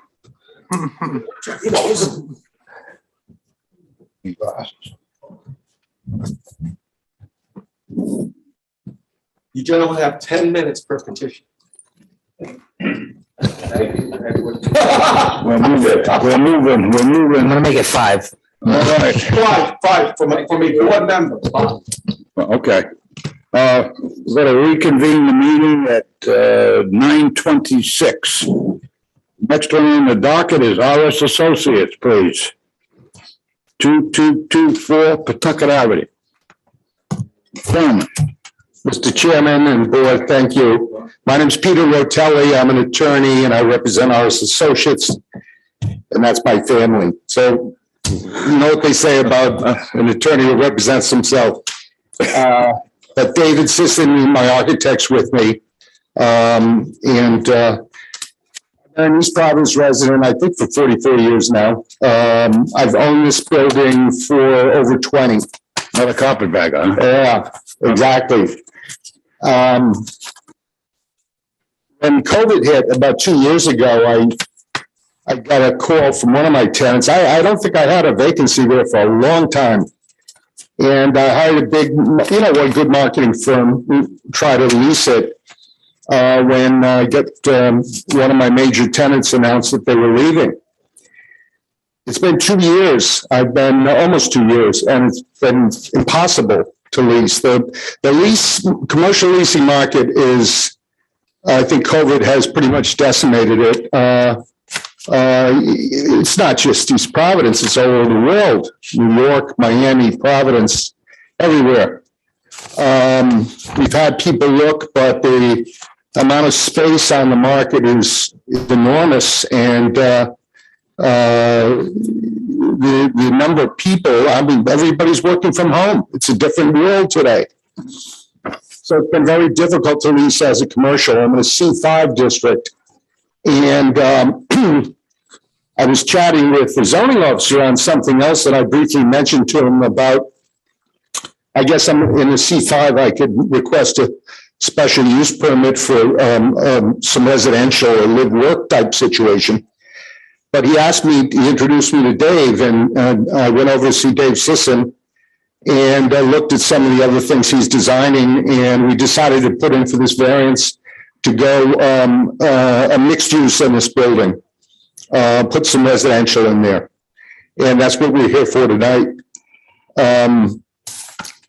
I'll give it over to Dave, but briefly, we have tried everything, and it's been in MLS, advertising, mailings. It just, the market has changed. I know it's tough to change zoning, but I think this is a very special time, very different time. And I think you're going to see more of these requests. Maybe you've already seen some of them, but I certainly can't lease it, and it's very difficult. One thing you mentioned earlier tonight was the parking situation. Dave will speak to that. I have a lot of parking. We've got about almost 2 acres of land there, and we've got plenty of spaces. So with that, I'll hand it over to Dave, unless you have questions for me. Not yet, we'll save them. Thank you. Good evening. My name is David Sisson. Okay, just a second. Yes, sir. Counselor, where are you? Yes. No. Oh, your counsel. Solicitor. Wait. All right. I need to swear this gentleman in, please. Do you swear to tell the truth, the whole truth, and nothing but the truth, so help you God? I do. My name is David Sisson. My company is David Sisson Architecture. We're located at 345 Taunton, which is just down the street from us right here. The proposal for this project is to take about 3,300 square feet of this existing commercial building and convert it to 3 apartment units. I believe residential live work is a special permit use in the zone, but we're asking to just be residential. Proposing 2-bedroom units for each one of them. No proposed changes to the exterior of the building, other than converting a couple of storefront windows to egress windows. Shouldn't be any real visible change from the street. We're not asking for a dimensional variance, we're asking for a use variance. As Mr. Rotelli stated, plenty of parking on the site. Right now, the space at 3,300 would require about 17 spots. With 3 units, it would require about 6. So it's really showing a reduction in required parking. Even if it required 17, the site's got it. That's the request, to ask for a use variance for 3 residential units. Happy to answer any questions the board may have. Thank you. Mr. Crowe. Yeah. I personally have a problem with it. You're located next to a gas station. Next to one building away from a auto body shop.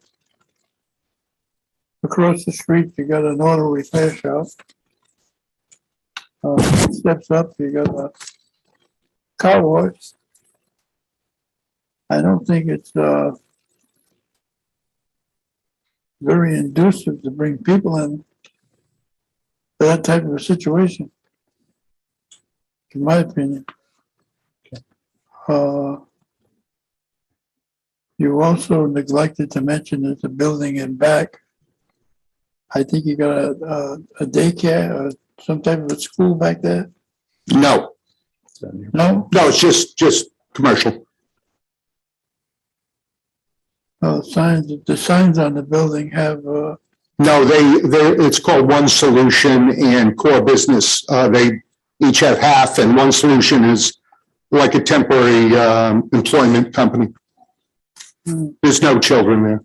Looks like it. And Mr. Croak, to just correct you a little bit, directly across the street is residential, and on the corner.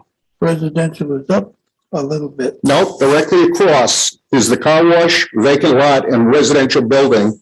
And then on the corner, there's another residential building right across from the gas station. And then if you go just south past, north past Taunton Avenue, there's residential there, and the other direction you hit residential on Pawtucket Avenue. So I understand what you're saying. In that immediate area, it is basically commercial. That's right.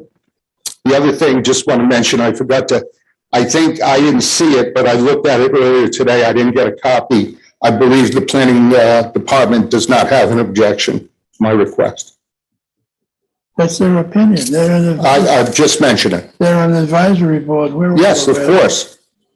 That's all they are. Yeah. But I beg to differ with you. I sat in your parking lot on the northerly side, and Martin was right in front of me. Martin's repair garage.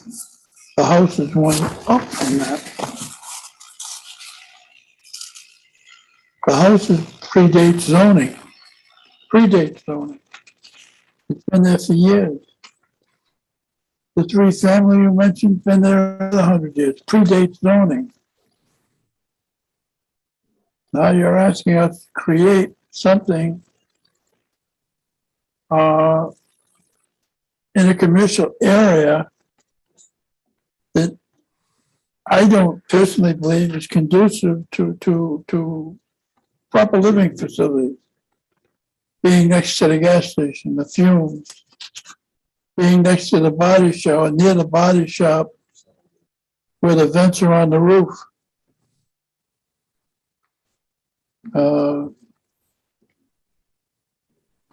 I meant to go up there to see if you had plowed your sidewalk. There's been a problem up there for years. The high school is down the street.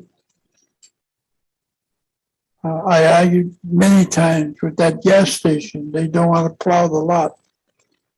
I think your lot was the next one in line. And I don't know, I just have too many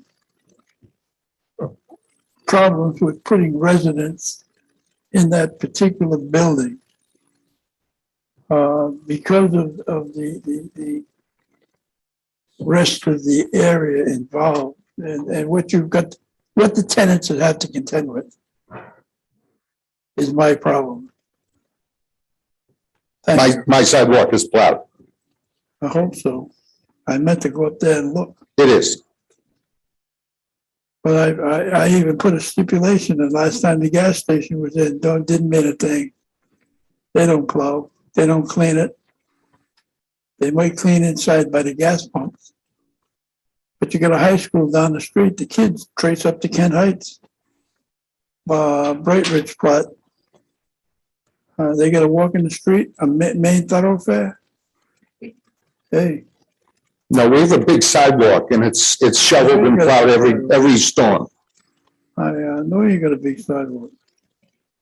I go by there quite often.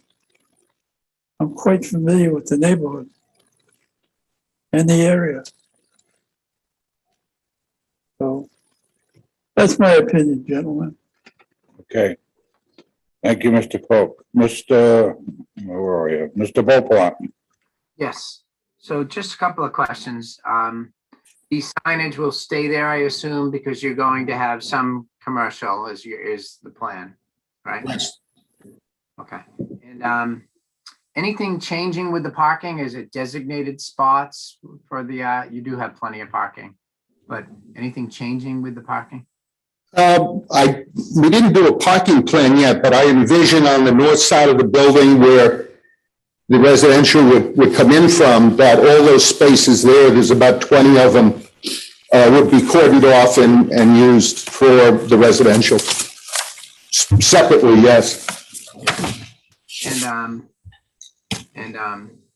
Normally I'd ask about lighting, but the lighting's probably fine again, because you're in a predominantly commercial area, so it's not, we have too many concerns about that. I don't really have a problem with it per se. Moving it to a mixed use, I think a lot of the world is heading in that direction anyway. So I have no further questions at this time. Thank you. Thank you.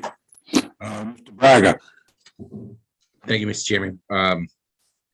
So I really don't have any questions, but I do have a couple of comments.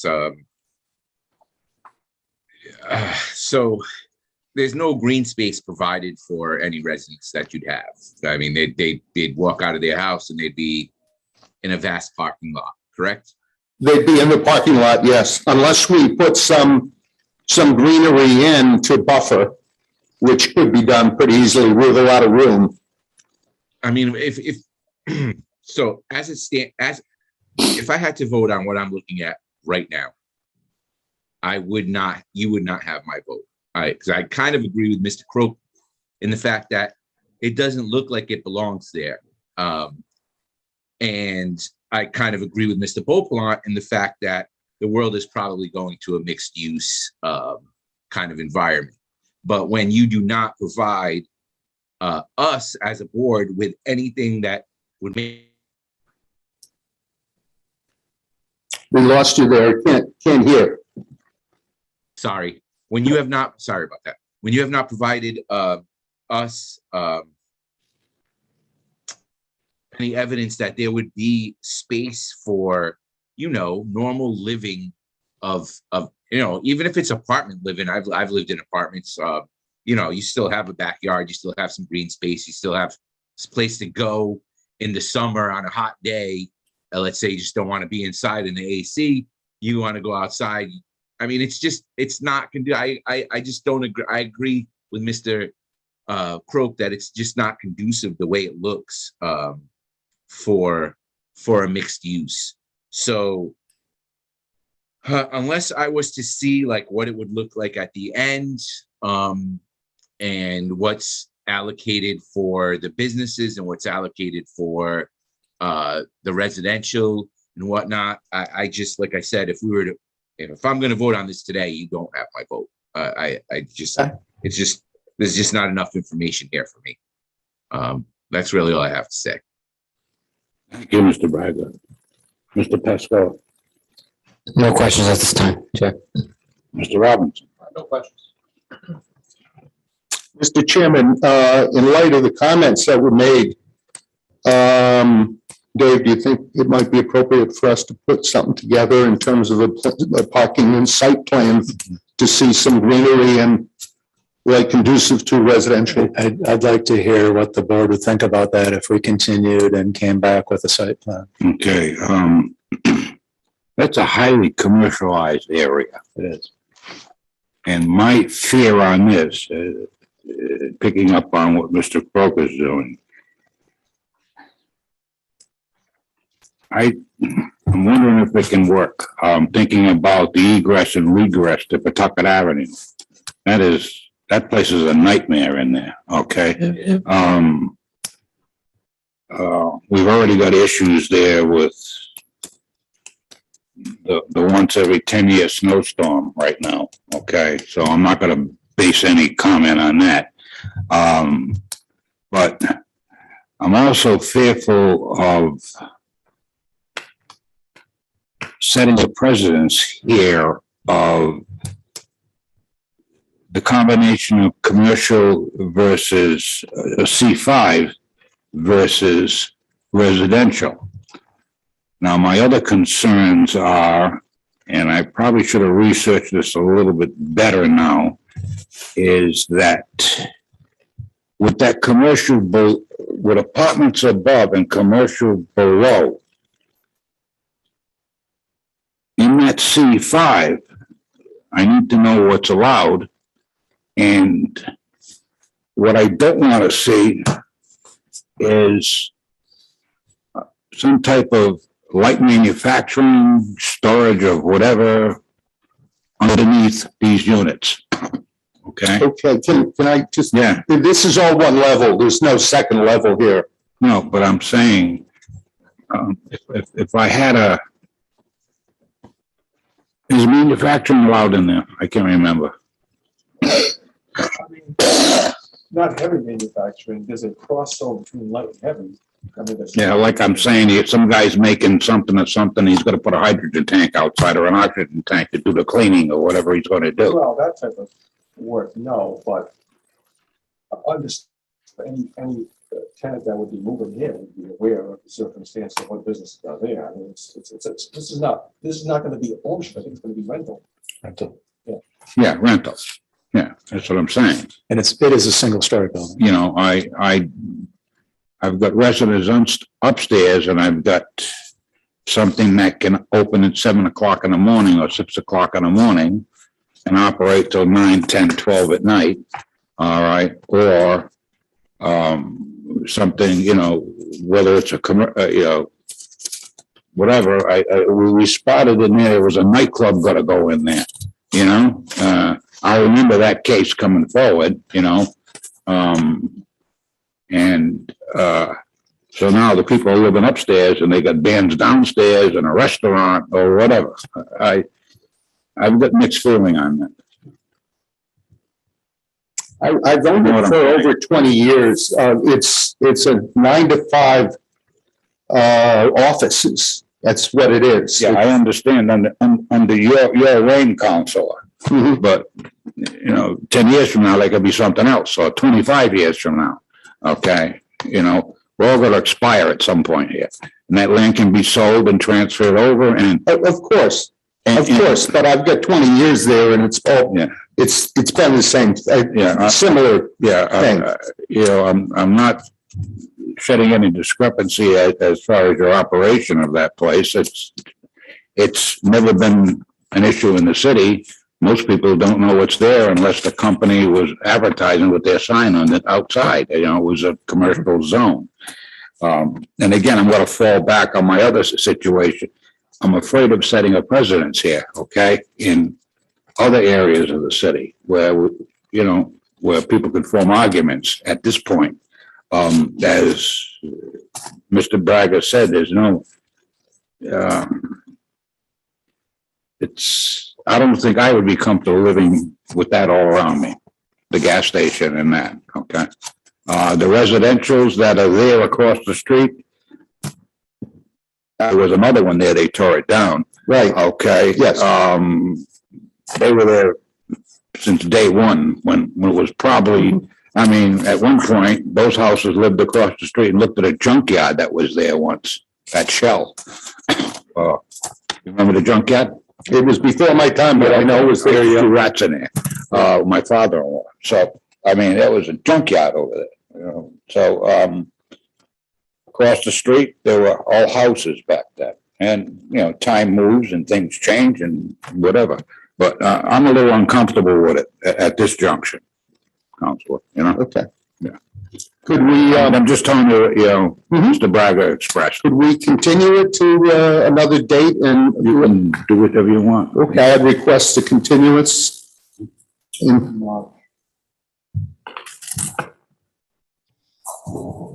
Meeting in March.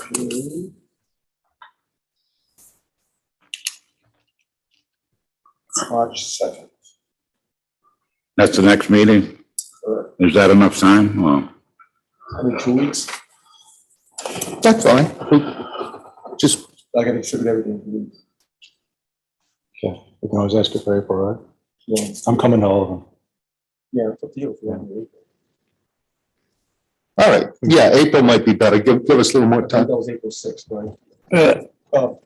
In addition to addressing the landscaping then, you could also address the parking and how it's going to be distributed between the commercial uses and the residential. And if you could give us a commercial parking table. Okay. One question. Are you the Rotellis that developed Sears on North Main Street after Sullivan burnt down? Yes, Oh, that was my grandfather. After he died, I bought all that property. He was a character. All set. I got a fire axe from there. There you go. We're gonna need to get a formal motion to continue for. yeah, we all said, we'll just say April what? I believe it's April 6th. Well, that April 6th meeting is really growing. Yeah, it's. Mr. Clerk, I'm gonna need a motion to continue to April 6, 2022. I will reluctantly move that the meeting be continued from today to April 6th for furthering the hearing. I have a motion on the floor for continuance to April 6, 2022. Do I have a second? I'll second that. Okay. Second by Mr. Volpone. All in favor? Aye. Anybody against? The ayes have it, so be it. Thank you for your time.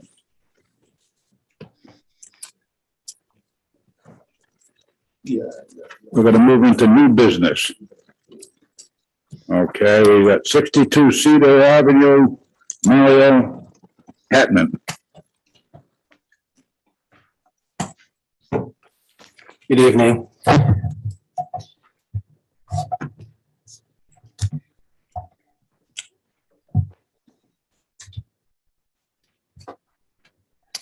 Counselor? You swear to tell the truth, the whole truth, and nothing but the truth, so help you God? I do. Thank you.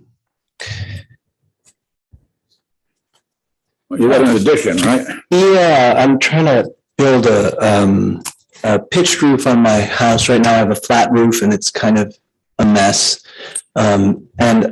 Because it's Riverside, I don't have a basement and I don't really have storage space, so I was hoping to build an attic. You say you don't have storage space. What about the shed you got out there? I guess I technically do have storage space. Yes, you do. Yeah, but I don't have heated storage space or, space within the house. Neither do I. Don't you? No. It's kind of a pain, isn't it? No, I don't go up there. Oh. I let everybody else go up there. Okay, so, Mr. Braga, where you left? I'm sorry, hold on. Let me So, that's it. I went by the property. I don't really have much of an issue after reading the planning report. I believe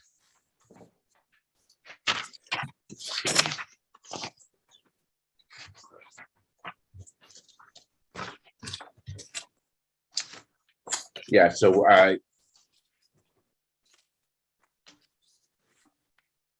so I guess at the end, it'll be 27 feet high. Is that correct? Yes, I believe so. But it will add a third level. Is that what's going on? Yeah, there's an existing sort of cathedral ceiling already.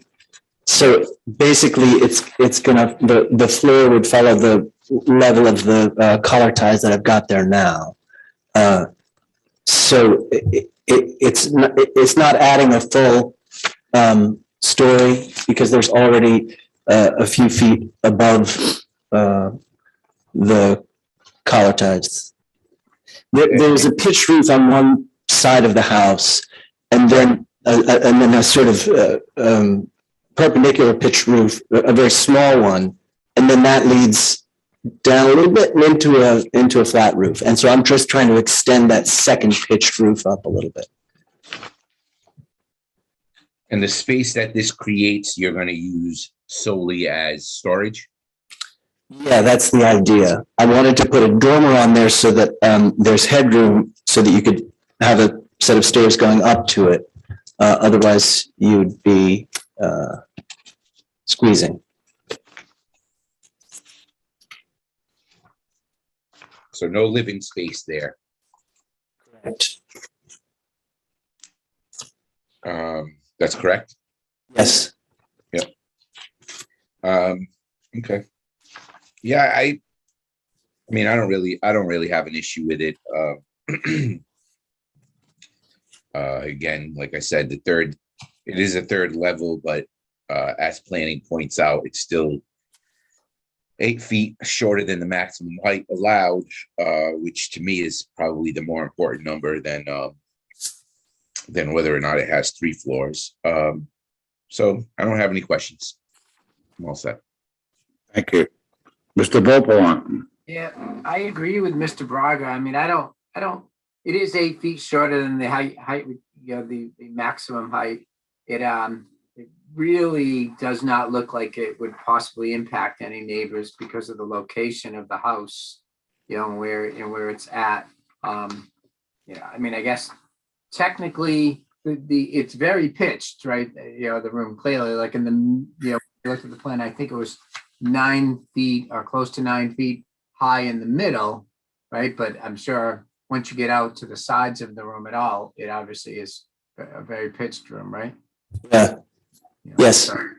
So, even if someday somebody else were to utilize it as something, they're not going to get much more out of it than a small office desk or something, I mean, really, for that. So, I don't have any questions, but I don't have any problems with the application either.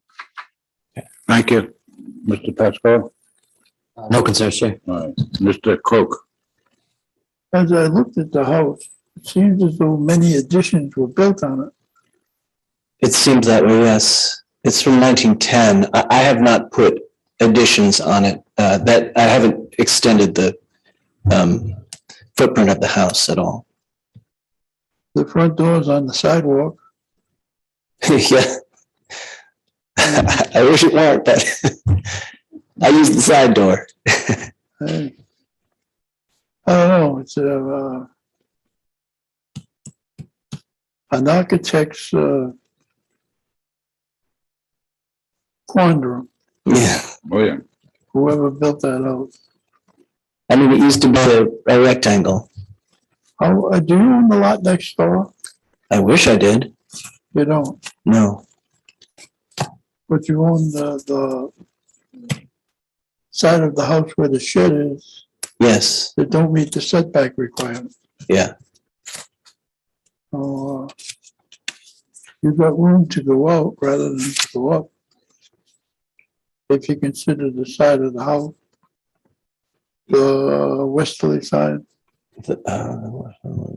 Yeah, towards the bay. I suppose I could go into the, I mean, I have a wood shed going, a wood shop going out there's like a one-story addition that's going out towards that side. Did you build that? No, I didn't build any additions onto the house. No, the house is. What we see is what you got. It is, yeah, well, it was not as, it was in worse shape when I got it, but. I don't know. Thank you. Okay, Mr. Robinson. Looks like you maintained it pretty well, and I sympathize with the flat roof because they cause a lot of problems. It looks like you're trying to straighten that out and get rid of the flat roof so that you'll shed water easier. That's right. Are you going to redo the siding on the sides of the house so everything matches? Yeah, well, it's Just another clapboards addition. now, and I would just continue those up. All right, thank you. Yeah, I think Mr. Quill coined it right, the House of Peaks. I see why you're doing, I agree, the flat roof is terrible. And, it's strictly for storage, that's it. Yeah. Yes. Okay, yeah, I have no issues here. Okay. You know. Any other questions from the board? With that, is there anyone in the audience wishing to speak in favor of this petition? Could you please come forward? I'm not sure it's necessary, but. My name's James Michaud. I'm diagonally across from. Counselor. You swear this gentleman in for me, please? Swear to tell the truth, the whole truth, nothing but the truth, so help you God. I do. All right. Thank you. Yes, sir. Do you want me to start from the beginning? Yeah. Okay, my name's James Michaud. I'm diagonally across from Mr. Maro, I can't remember his last name, but he has one of the best houses, best, as you said, well kept on that street. I think he's going to improve it by making the whole gables make sense, and it's not going to affect me at all. There's a house next door across from him. It's 3 stories, probably a little higher. So it's going to fit right in on the corner. You know, and I'm sure he'll continue maintaining it as he does now. So I'm in favor of it. Great, thank you.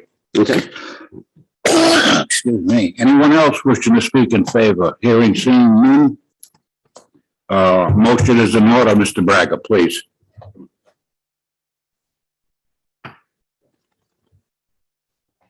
Thank you, Mr. Chairman.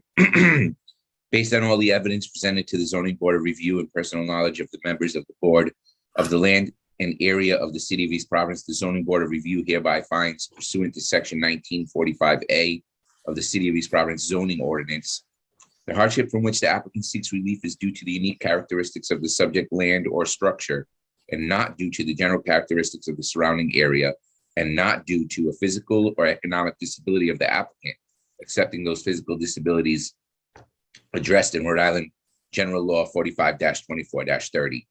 The hardship is not the result of any prior action of the applicant, does not result primarily from the desire of the applicant to realize greater financial gain. The granting of the requested variance will not alter the general character of the surrounding area or impair the intent or purpose of this chapter or the city's comprehensive plan upon which this chapter is based. The relief to be granted is the least relief necessary. The Zoning Board of Review hereby further finds pursuant to section 1945B of the City of East Providence zoning ordinance in granting a dimensional variance that the hardship that will be suffered by the owner of the subject property if the dimensional variance is not granted shall amount to more than a mere inconvenience. Therefore, I move that this variance be granted. I have a motion on the floor by Mr. Braga to grant the dimensional variance. Does the petitioner agree to the motion? In all conditions just stipulated, understanding that strict compliance means that any deviation will necessitate revisiting the Zoning Board of Review. A revisit can be requested by either the zoning officer or any member of the Zoning Board of Review. Yes. Do I have a second? Second. Second by Mr. Cook. Roll call vote, Mr. Braga? Thank you, Mr. Chairman. Yeah, again, I think it is the least relief necessary and it will not alter the character of the surrounding area. I think it's just a means to utilize the property a little bit better by having some storage space and also aesthetically making the house look a little bit more, flow a little bit more aesthetically based on the peaks that it has already. So therefore I vote aye. Thank you. Mr. Bopalan.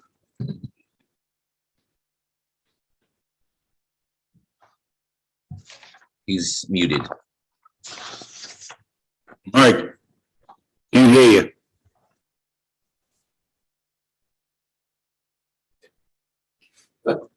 I was There you doing go. such a good job too. So, Mr. Chairman, I think the variance that they're seeking for the so-called third floor is very minimum because they're still 8 feet under the height maximum. For this, there's really no impact to the surrounding neighborhood and in the general character of the surrounding neighborhood. In fact, I think it's going to improve it. We heard on testimony that the applicant keeps his property very well, and this addition looks like it'll improve the area. So I'm voting aye. Thank you. Mr. Pascoe. I vote aye. Mr. Cook. I'm gonna vote aye, but the architecture of the house is a complete abortion. It predates zoning, that's why you're lucky. But I vote aye.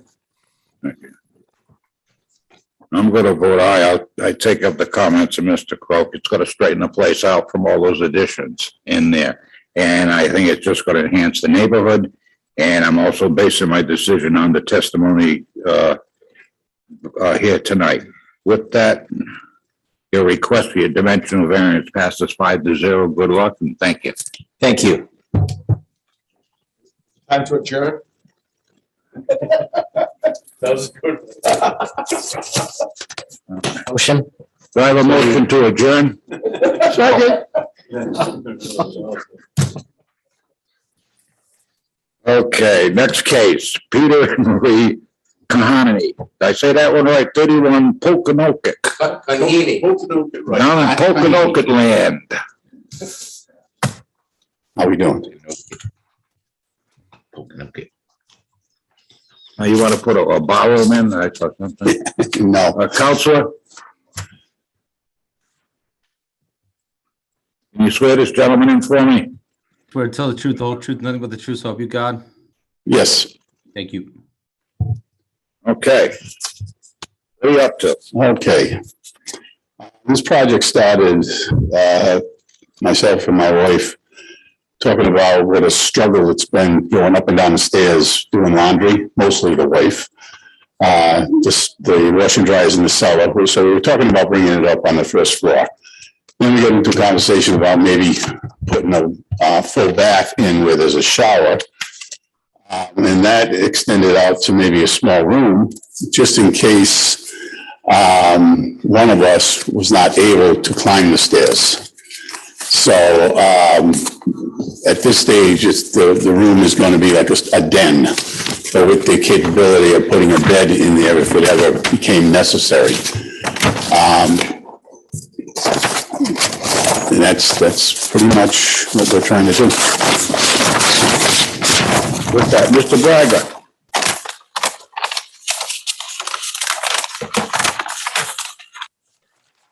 Thank you, Mr. Chairman.